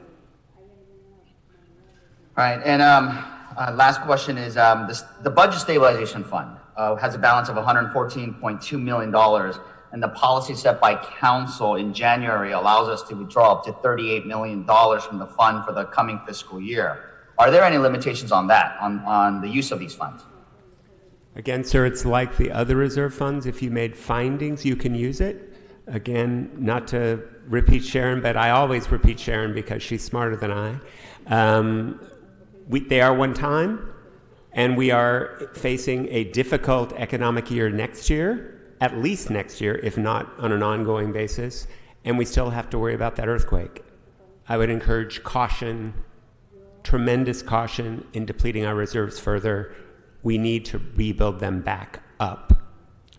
And I'll just add, Council Member, there was significant discussion in the Mayor's office about whether to tap into the Budget Stabilization Fund, and for all of the reasons that our CAO and CLA have laid out as it relates to the potential downside to what we've proposed as it relates to revenue, we chose not to recommend tapping into the Budget Stabilization Fund at all, given the likelihood that we may need to do it in the future. Councilmember, I'd like to just sort of one more comment. We are very appreciative of the federal government's, funding to help our COVID relief. While it's a lot of money, it is nowhere near the reflection of the hurt to our own city budget and the hurt to the broader community. Hear, hear. And so it sounds like a lot of money. It wouldn't even make us whole, much less the small businesses, the renters, the owners, the mortgage relief, all the things you want to do, which I encourage you to negotiate in Washington to get us more, but it's not like there's a golden sort of pot of money there that will solve all our problems. And just bear in mind, the Budget Stabilization Fund, per the policy, we can take out approximately $38 million. And bearing in mind that $38 million, if it were to be used for lifting furloughs, that would lift furloughs for 3 months. It doesn't get us very far. Right, understood. But maybe that 3 months is what we need to get us to a transition. But this is where I'm going with this, and I just want to maybe explain where I'm starting. where my thought is at. And I know this is just the beginning of the conversation, and I really thank the Budget and Finance Committee in advance for all of the tremendous heavy lifting and hard decisions that are going to be made because we are in such a dire circumstance. And once the Budget and Finance Committee works with the rest of the council, when it comes back to council, we're going to have decisions before us that will not be easy. And I'm very clear, I'm very understanding of that. But like I said before, yes, it should be the goal of every level of government, which is why we've been advocating strongly as a full council to both the state and the federal government on providing relief and a bailout for local governments. Because this pandemic, we want to make sure it does not make homelessness and inequality even worse. And to that end, I am very grateful to see the flurry of motions from all the colleagues that seek solutions in curtailing many of these furloughs, because furloughs put families at risk of falling behind and possibly losing their homes. And I understand that there are concerns about pulling from the various emergency reserve funds, but we are in the greatest economic crisis since the Great Depression. If this isn't an emergency, I don't know what is. And I know we often hear that, and we often say that a budget is a reflection of our values, but this pandemic and this economic crisis is a test to those values. And as Councilman Rabanan stated, if we truly value working people and we want to support the most vulnerable, now is the time to keep these programs going. So whether we borrow or whether we draw down from our reserves, critical services, housing and homeless services, domestic violence and family services, senior and disability services should be and must be the last things we cut, because these are needed now and they're needed more than ever. So I just want to be clear that if we make cuts to departments and services that serve low-income and working families, we will be paying for those cuts for decades to come. And as Council President Nury Martinez, main goal and our whole City Council goal is for families first, I believe we have to stick to those values, because I personally myself, my family was one of those families. And I grew up off the 101 freeway in a working class immigrant household. My family had to turn to social service programs to stay afloat. And if we didn't have those service programs, and this was not even during any kind of crisis time, but they were hard times, I don't know where we would be. So right now, folks all across our city are facing unemployment, they're falling further into debt, and they're facing pressures from their landlords. And Angelenos need our housing department to be fully funded. Angelenos need our Department of Aging, and Angelenos need our workforce development. And I don't believe that we need to go bankrupt to save these critical services, but frankly, I would take the risk in order to try to keep Angelenos afloat, rather than save some money for a rainy day when it's pouring now. So we will pay dearly for these social service cuts with increasing homelessness and poverty, as we've seen from the last recession. And we are fortunate for this city council and the previous city councils to have had the foresight to have these reserves. And we should not be afraid to dip into savings during these hard times. And so many Angelenos are forced to burn through all their savings just to put food on the table. So thank you, colleagues, and I look forward to continuing the discussion. Thank you, Madam President. Thank you. Mr. Buscaino? Thank you, Madam President. I just want to piggyback on my colleagues and join the chorus of knowing that these are tough decisions that we're making here. And I want to thank Madam President in framing this discussion in our budget, and of course our budget chair, Paul Krikorian. We're blessed to have your leadership as chairman of our budget, leading us, of course, in the last 10 years or so. I've learned in the course of the last 9 weeks as president of National League of Cities that, I'm reminded that municipalities, local leaders on the front lines of this pandemic, and we're doing all we can to ensure that our budgets remain alive. And we're in a situation where Revenues were slashed at the very time emergency expenses have grown. Our budgets are hanging by a thread. We know just last week that the National League of Cities released a new research that found cities are anticipating a $360 billion revenue shortfall over the next 3 years.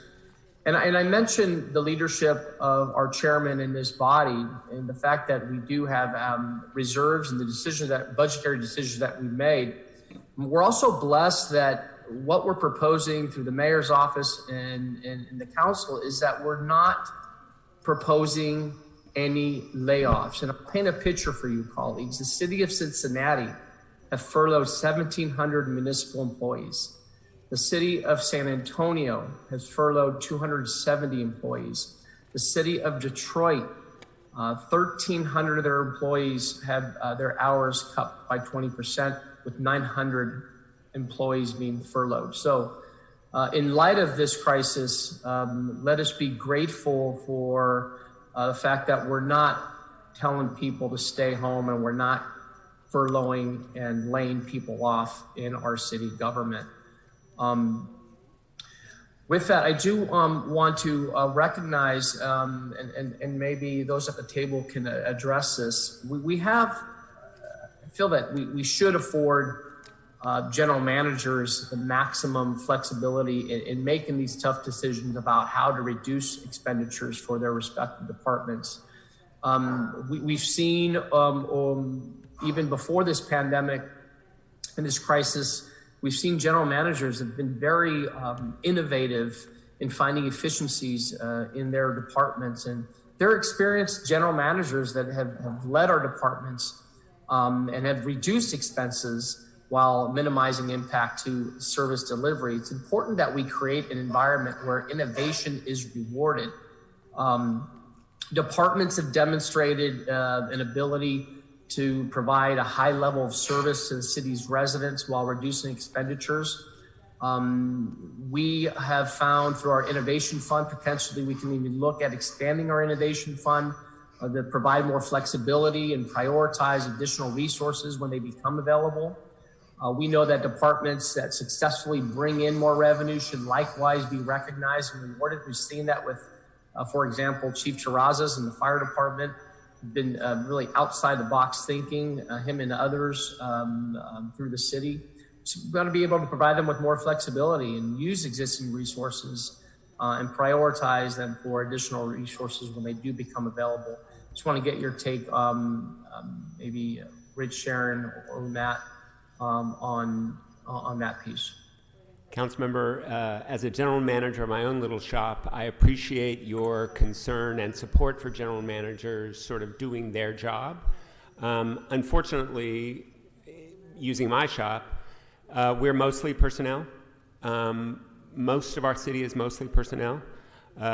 We have already slashed their ability to hire behind.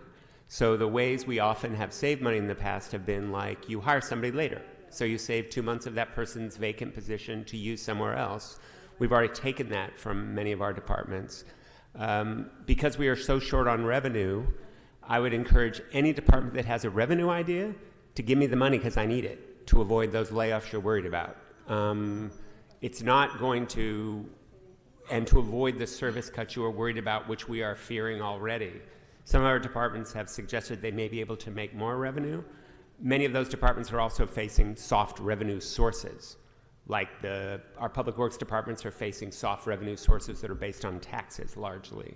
So while I encourage the mayor and the council to demand of GMs that they be creative, I'm not certain there's another way this year to find as much money, even with very good, innovative, creative general managers. Yeah, and if I could. Oh, go ahead, Sharon. I'm sorry. Oh, I was just going to comment. We're going to need our general managers more than ever at this point. They are really going to need to be the ones that will get us through this with the support of their staff. So we will be relying on them to make those decisions where we can preserve services as much as possible, to the extent that revenue generating positions that open up we're going to be relying on those general managers to move maybe a general funded position to take over that assignment. So yes, we are receiving a lot of comments that, you know, the reductions, the furloughs, the hiring freeze is going to impact them. We would really encourage our general managers. We're going to be relying on them to move them to the right place so that our revenues don't take a greater hit. To the extent that vulnerable populations are going to be seeing service level reductions, we would hope that they would move people to actually help address those areas. So yes, we believe in giving general managers as much flexibility as possible. We're going to be relying on them to do that. Appreciate that. And just to Mr. Llewellyn's point on, again, demanding the federal government throw a lifeline to cities, this is not a bailout. It's just strengthening that continued partnership between local municipalities and the federal government. I was on the phone earlier this week with Speaker Pelosi. We had a lengthy discussion on our HEROES bill. The HEROES bill, if approved, can generate $500 billion to direct federal finance support to local governments over the next 2 years. What's our stance? And I know we agreed on a resolution to support the bill. What are our lobbyists on the ground in Washington, D.C. telling us on the an update on these federal dollars for our cities? So, Councilman, our lobbyists in D.C. are not reporting particularly good news on the prospects of the HEROES Act as written. There does not seem to be any plans for it to be taken up anytime soon. And the assessment on the ground is that if it were to be taken up, it would look substantially different. So as it relates to counting on additional federal funding in time for the beginning of our fiscal year, it does not look good.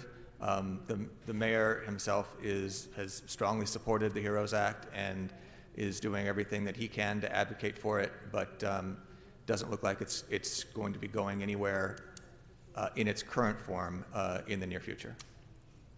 And that's something I heard from Speaker Pelosi, that we need to all collectively, individually, local leaders up and down the state throughout this country, reaching out to our congressional members and to share stories on how, you know, the COVID-19 and the pandemic is really impacting our budgets. So we're also, for those listening, encouraging all our business communities and residents to do the same.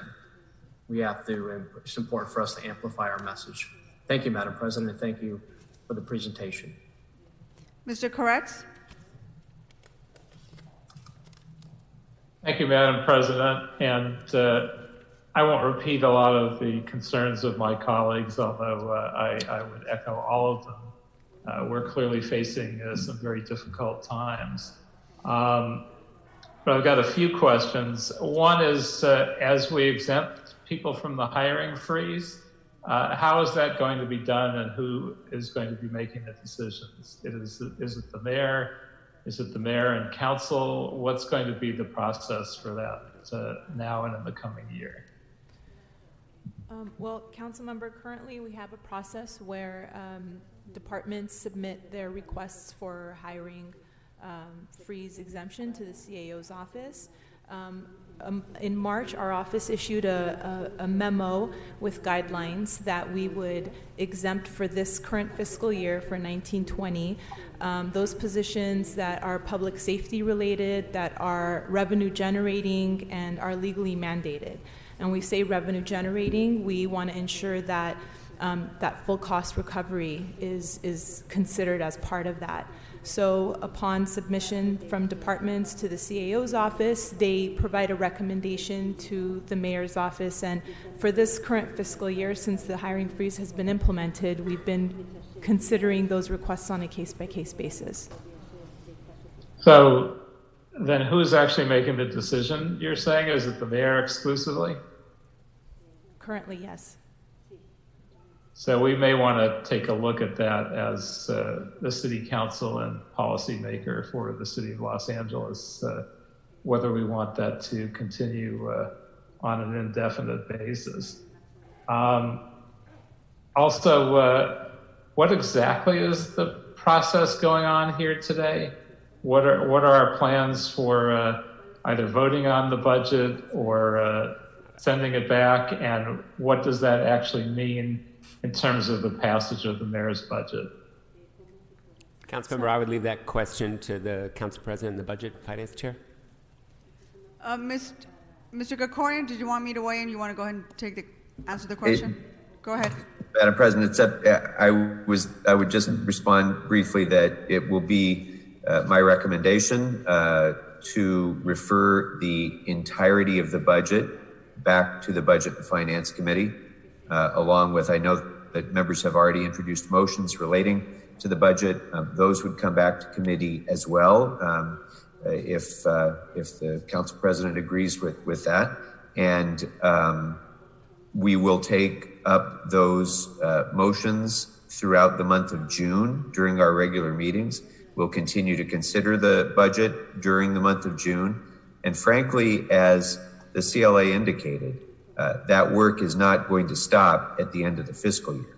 That work will continue at every one of our meetings throughout the coming fiscal year as well, because just as we usually have our quarterly financial status report meetings where we review the budget and make changes, we'll be doing much more robust financial status report equivalents and much more robust revisions in the budget on a much more regular basis as the needs require, as we find out more information about revenues, as we find out more information about reimbursements, more about cost sharing from our sister government agencies, more information about all of the variables that we don't have answers to now.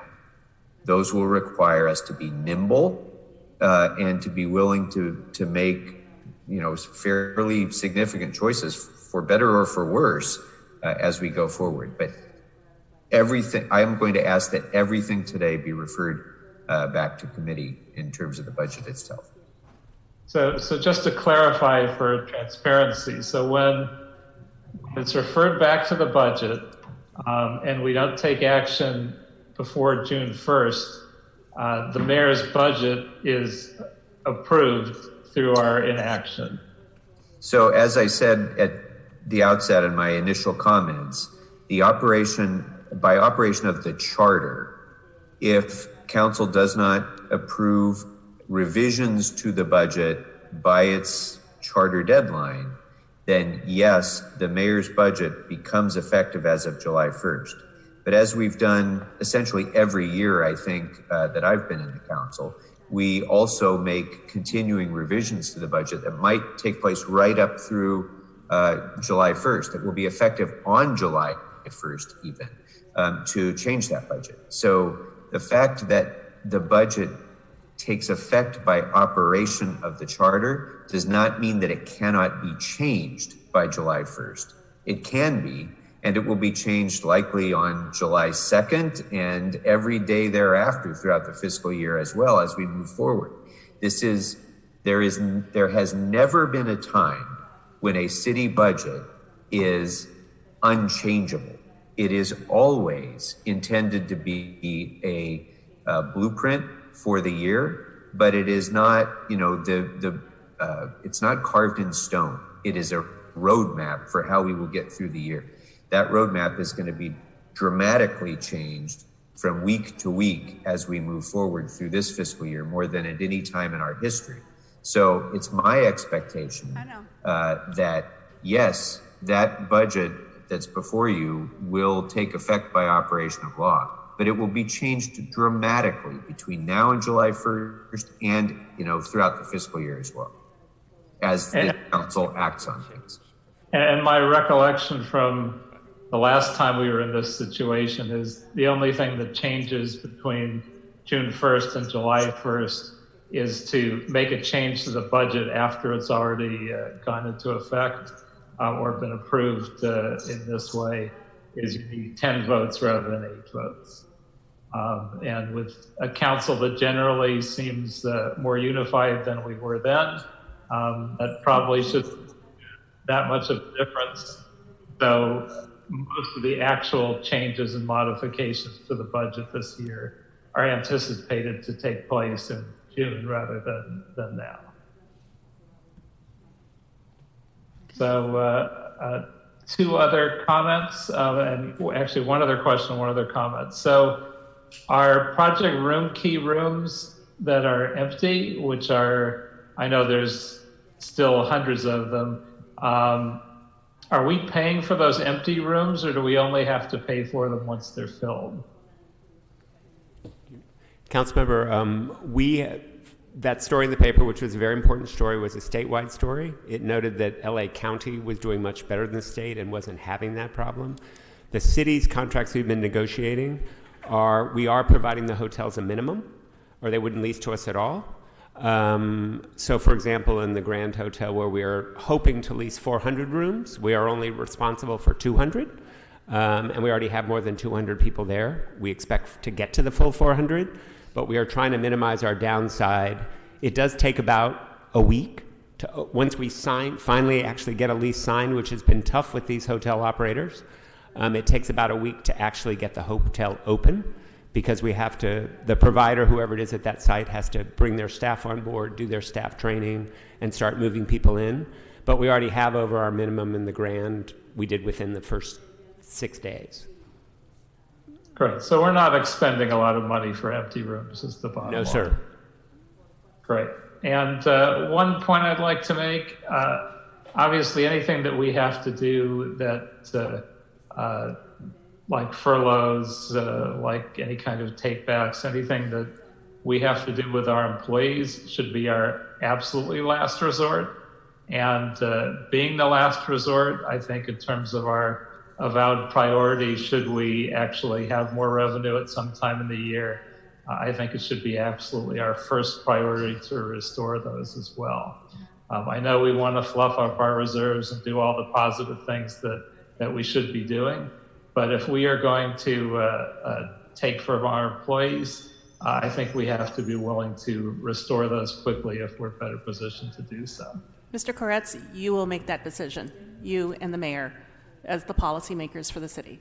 So that will be coming through the Budget and Finance Committee. So any action to the extent that additional revenues are available, how you direct them will be determined by your action and the mayor's concurrence. Ms. Rodriguez? Thank you, Madam President, and thank you, colleagues, and Mr. Krikorian. This is undoubtedly a difficult process for all of us to have to go through, one that we hadn't obviously anticipated to have hit us so abruptly and hit so many people worldwide in the way that it has. And so much of this conversation is focused around an immediate an abrupt pause on economic activity. We're having to now live with the lack of revenues that are being generated as a result of that loss of economic activity. That said, we are now at a point where we are starting to see a shift in what our numbers are and how we safely resume business operations in the city, not just with respect to our own, but how we get business back online in the city of Los Angeles, transitioning folks from that were previously deemed non-essential back into operations is also, I think, a paramount importance for this council to help shepherd in at this time. And this is just going to be a commentary about how important it is, while we have been very diligent in identifying essential and non-essential businesses and declared by the mayor under a broader guidance from the governor and the health department, we need to really be pushing forward clear and safe operating guidelines for industries to resume business so that we can help plug these gaps, because that is really one of our biggest areas of opportunity that we have not, I think, been as effective in leading right now. You know, the governor yesterday, unfortunately, with respect to even the film industry, everybody else is, you know, going to be green lighted except here in Los Angeles. We need to be very aggressive in pursuing how we actually get more folks back to work and making sure that we can help close those gaps safely. And so This is just a commentary on why I think it's even more important for us to help be, getting more direction and frankly, leading in this area with respect to working with the county and being in compliance, but helping to be an example of how to create safe business practices that will get people back to work. Because the longer this extends, the more holes we're going to have to plug in this budget. And, we really need to see folks getting back to work. It will help to address a lot of the concerns that we're talking about here. It will create the tax revenues that that folks are relying on for some of the essential services that we provide. And so I just, I want to make sure that we are doing everything possible collectively in the mayor's office to help create that circumstance where we are going to get more folks back to work, because we're seeing it in other areas. But like I said, the county just reported the lowest transmission rate since the pandemic started here in LA County. And I just want to make sure that concurrently, as we're talking about some of these areas where we're being reflective and cutting back our services, that we're also looking very, very aggressively at how we can help provide better, clear direction for folks to be able to safely get back to work. And I know we're generally trying to create that framework, but I think it really requires us to have equal diligence and commitment and focus to that effort so that we can help shorten some of the pain that we're all living through right now with some of these difficult decisions. And so I just want to make that commentary because I think it's an area that we haven't led sufficiently here in terms of, again, what I saw yesterday with respect to the governor's order, even with the film industry, who's eagerly looking to obviously resume safe business practices. There might be areas where we can try to shift where we have this non-essential services get back to a business practice that will then help restore this economy. Mr. Cedillo?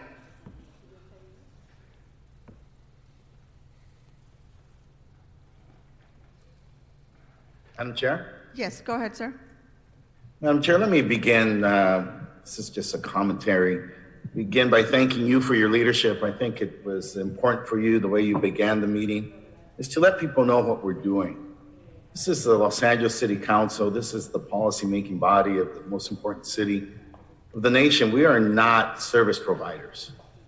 And yet this council, each member has scraped their budgets, their discretionary funds, and performed heroic work at a really catastrophic moment. And so I want to commend you and thank you for letting people know what we are doing, the incredible sensitivity that exists.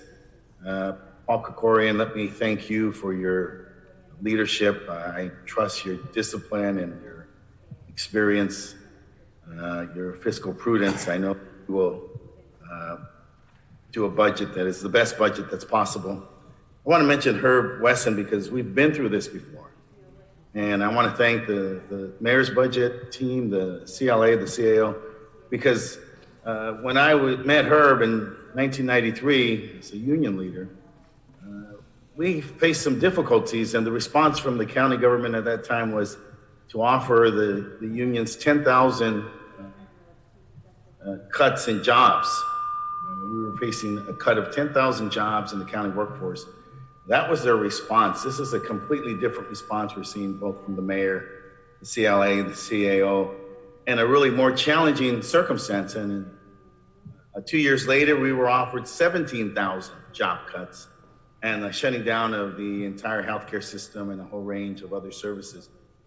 We know that the fact of the matter is that when there is an economic crisis, that is the moment where the public relies on the public sector more than ever. And so this city has done that. The response that we've taken on, for example, in the testing, that's not our job. That's not our city's not designed for that purpose, but we took that on because we have leadership. And so I want us to lean in as we meet these challenges that are in front of us, because I have confidence in the collective leadership of this body, of each individual and their experiences. All of us have faced difficult times, and we should rely on those experiences, that wealth of experiences, so that we can move forward. It's the reason that I'm in public service on this side now, because you can make those decisions and you can bring your values to the table. I want to note and thank, he's not with us, Jimmy Gomez, for his work on the HEROES Act. I have a different political analysis of it, and I'm a little more confident that at some point we will get to some resolution of that. And then I want to note that while this is a difficult budget, the real challenges will be next year. The challenge in front of us is to make sure we have a friend in the White House.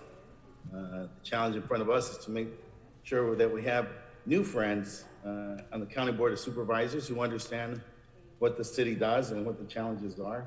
Let me suggest that as we go forward as a group, as a leadership entity, that we move forward with integrity. It's important for us to be honest with people, that we have flexibility, that transparency is important, that there are a lot of people who just simply need to know what is being done so that they can understand what the costs are and what we must do to continue the services. Let me suggest for the mayor and for the CLA and the CAO, it's important that the union partners of ours participate in this decision-making process, that we hear them, that we encourage them to provide us with solutions. I know we talked about the general managers, and they play a critical role, and we're going to need flexibility in working with them. But also our union partners. I know that when I was at SEIU, we had some of the top economists working for us that we utilized in terms of helping us work on the budget. We had some of the top, we had Dr. Rick Brown from UCLA help us think about how we would move forward in terms of providing health services. He worked for us during that time period. So let's make sure that we have participation from our stakeholders, from the unions and from people in the community, those who rely on our services. And finally, let me say about those workers, we can't call them heroes one day and then come to the budget and talk about furloughs. We really have to weigh in and make sure that we do all that we can, because they're the front line. They are the essential workers, those workers who work for the city of LA. We've seen them really be heroic. We've seen them put their lives on the line. There was an explosion this weekend right here near where I live in downtown. And it's just incredible how the people who work for the city of LA really put their lives on the line and run to these tragedies while other people are running away. So that's my comment. I want to thank you. There's incredible partners we have in the community. I want to note our work with Showers of Hope. They are doing incredible work. They're one of the best partners that we have right now. We should, as we form this budget, as we respond to this crisis, we should look at those who are on the front line, those who are doing the most for those who have the least, and let that be the guide for us as we put our budget together. Madam Chair, thank you for your leadership and for giving us this opportunity to participate. Thank you, Mr. Cedillo. Members, seeing no other questions, as mentioned earlier by Mr. Krikorian, item number 1 will be referred to the Budget and Finance Committee along with all the budget motions to be considered by the committee in June. That was ordered without objection earlier. So why don't we go ahead and prepare to vote on item number 2. Madam Clerk, please call the roll. Blumenfield. Blumenfield, aye. Bonin. Bonin, aye. Buscaino. Buscaino, aye. Cedillo. Cedillo, aye. Harris Dawson. Yes. Koretz. Aye. Krikorian. Aye. Lee. Aye. Martinez. Aye. O'Farrell. Aye. Price. Aye. Rodriguez. Aye. Rue. Aye. Wesson. Wesson, aye. 14 ayes. Item 2 is approved. Okay, Mr. Krikorian.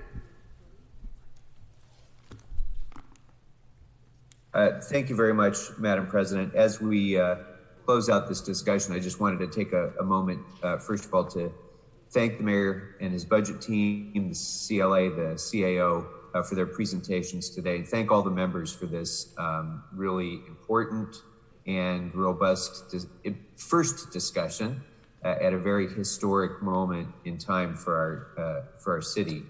And I recognize that this is not news that any of us like to hear. It's not news that the public likes to hear, and it's a difficult challenge to take in. But I do just want to remind everyone that 10 years ago, the city was facing a crisis as a result of the economic collapse of the world's economy.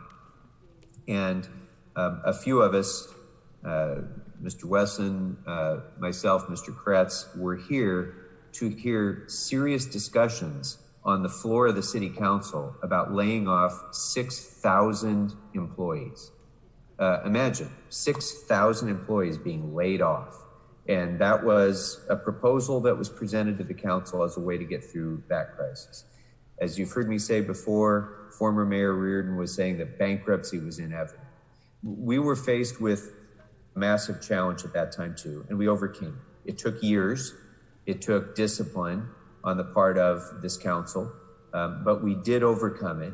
And to Ms. Rodriguez's point, a big part of overcoming it was getting our economy up and rolling again as well, and getting businesses to start generating the revenues that we need. And that will be the solution that gets us through this crisis again. We're not alone in this. To Mr. Buscaino's point, there are cities throughout this country that are suffering badly as a result of COVID-19. And in many ways, we're better off than many right now. We're all in this together. And when folks come to us and, advocate around this budget, I want us not to lose sight of the fact that we shouldn't spend so much of our energy arguing over crumbs that fall off the table. The truth is, if there's immorality to be addressed, it's immorality in the breakdown of the social compact in this country. It's the inequality of wealth that is destroying this country, destroying its middle class. It's the decimation of public education and a manufacturing base throughout this country that allows people to have decent jobs. None of those are within the province of this city to fix. We are the victim of those things, and it's our job to try to do the best we can with the hands that we're dealt. So when folks come here and say the sort of accusatory things that they sometimes do towards the members of this council, I would hope that with equal vigor they address their members of Congress and they work to elect a president of the United States that will support local governments and will support a change in the fundamental social compact and economic bargain that used to build this country and doesn't seem to do that anymore.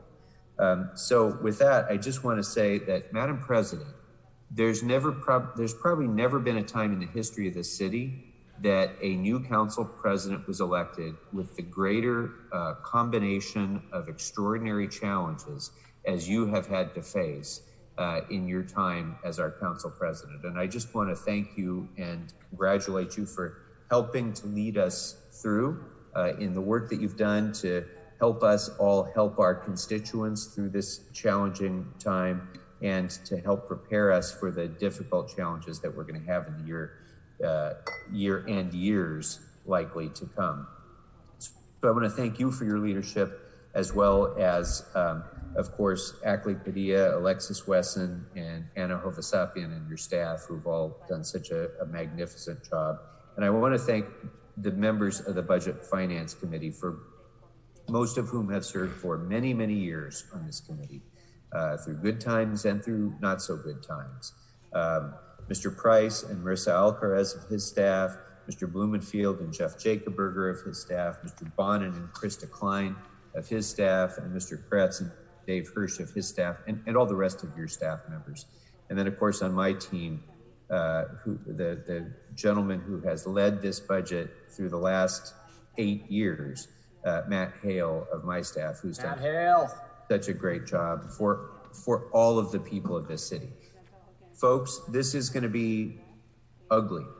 It's going to be difficult. We've had a great privilege of serving on this committee, and we now have an extraordinary responsibility to help lead this budget process through in a responsible way that will be able to preserve the most important functions that a city has to provide.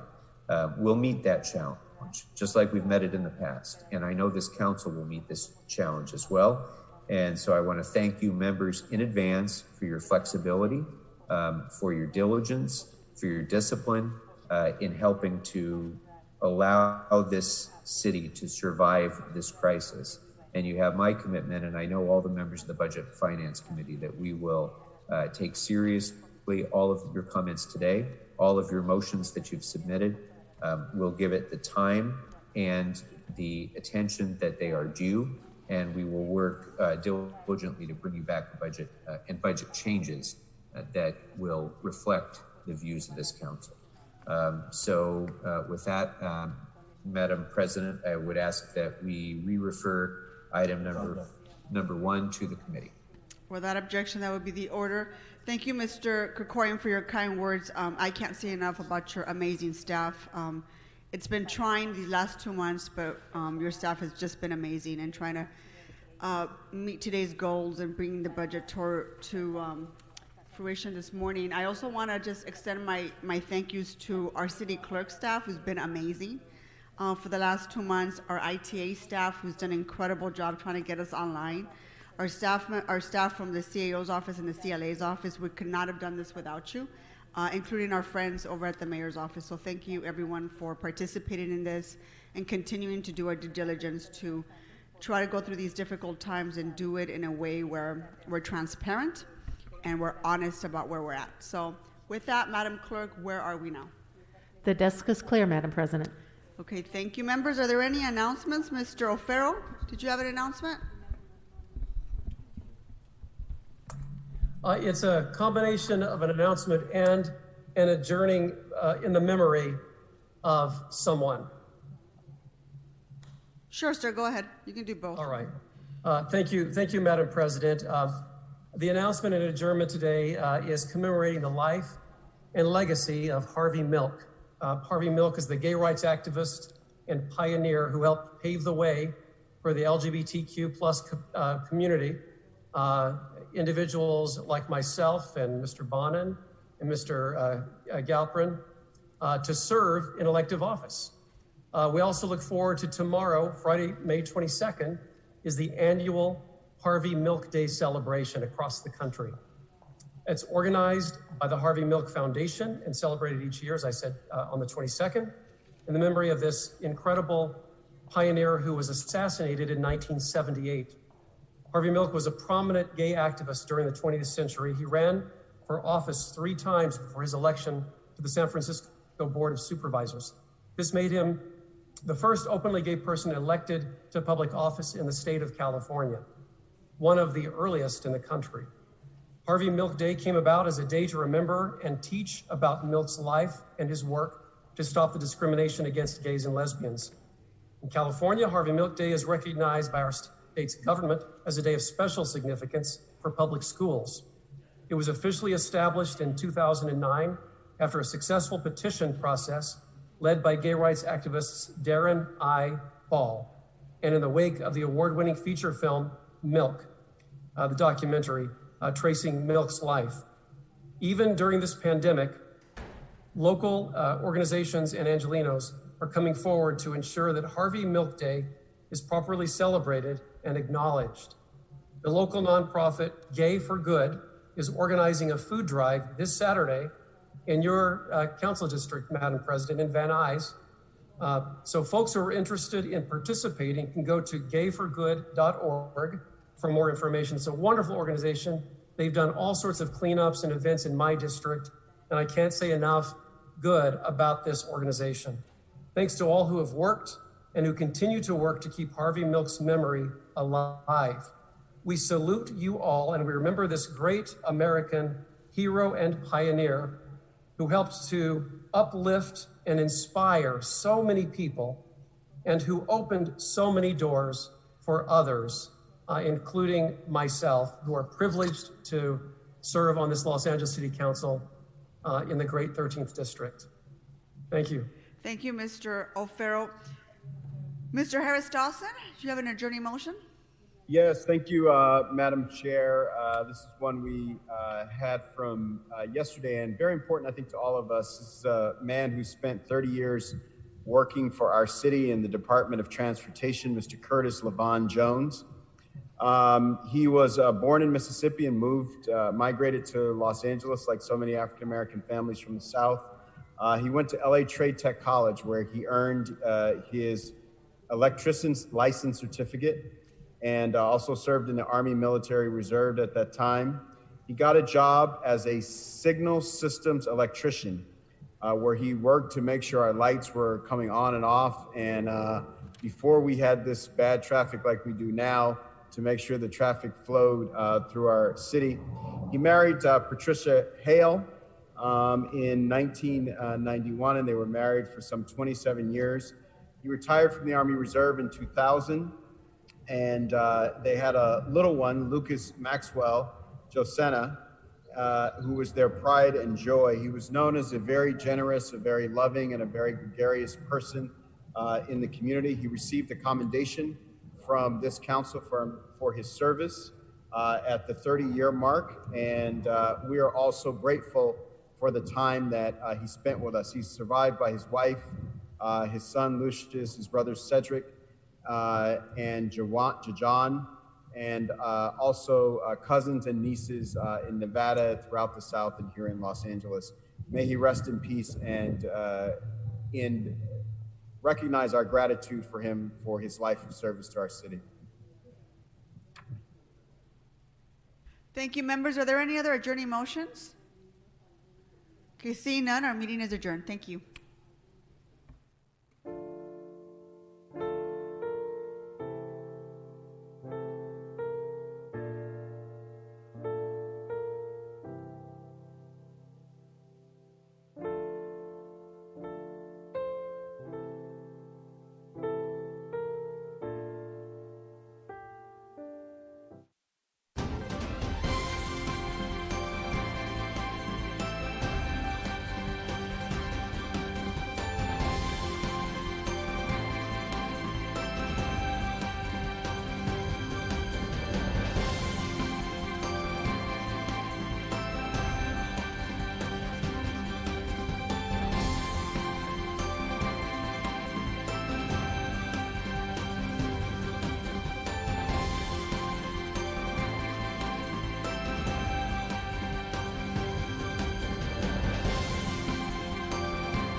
Down to 42nd Street, because while there's a lot of new development and affordable housing and different things coming in, there's a lot of small businesses there that could just really use a boost.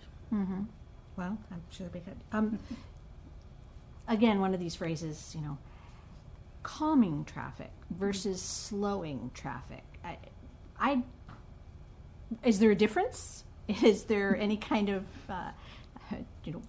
defining space here? Traffic calming is, what the definition of that phrase is to allow for the flow and access of vehicles and traffic and all users of the street, while ensuring that crashes are minimized and reduced, so that people are kind of protected, right?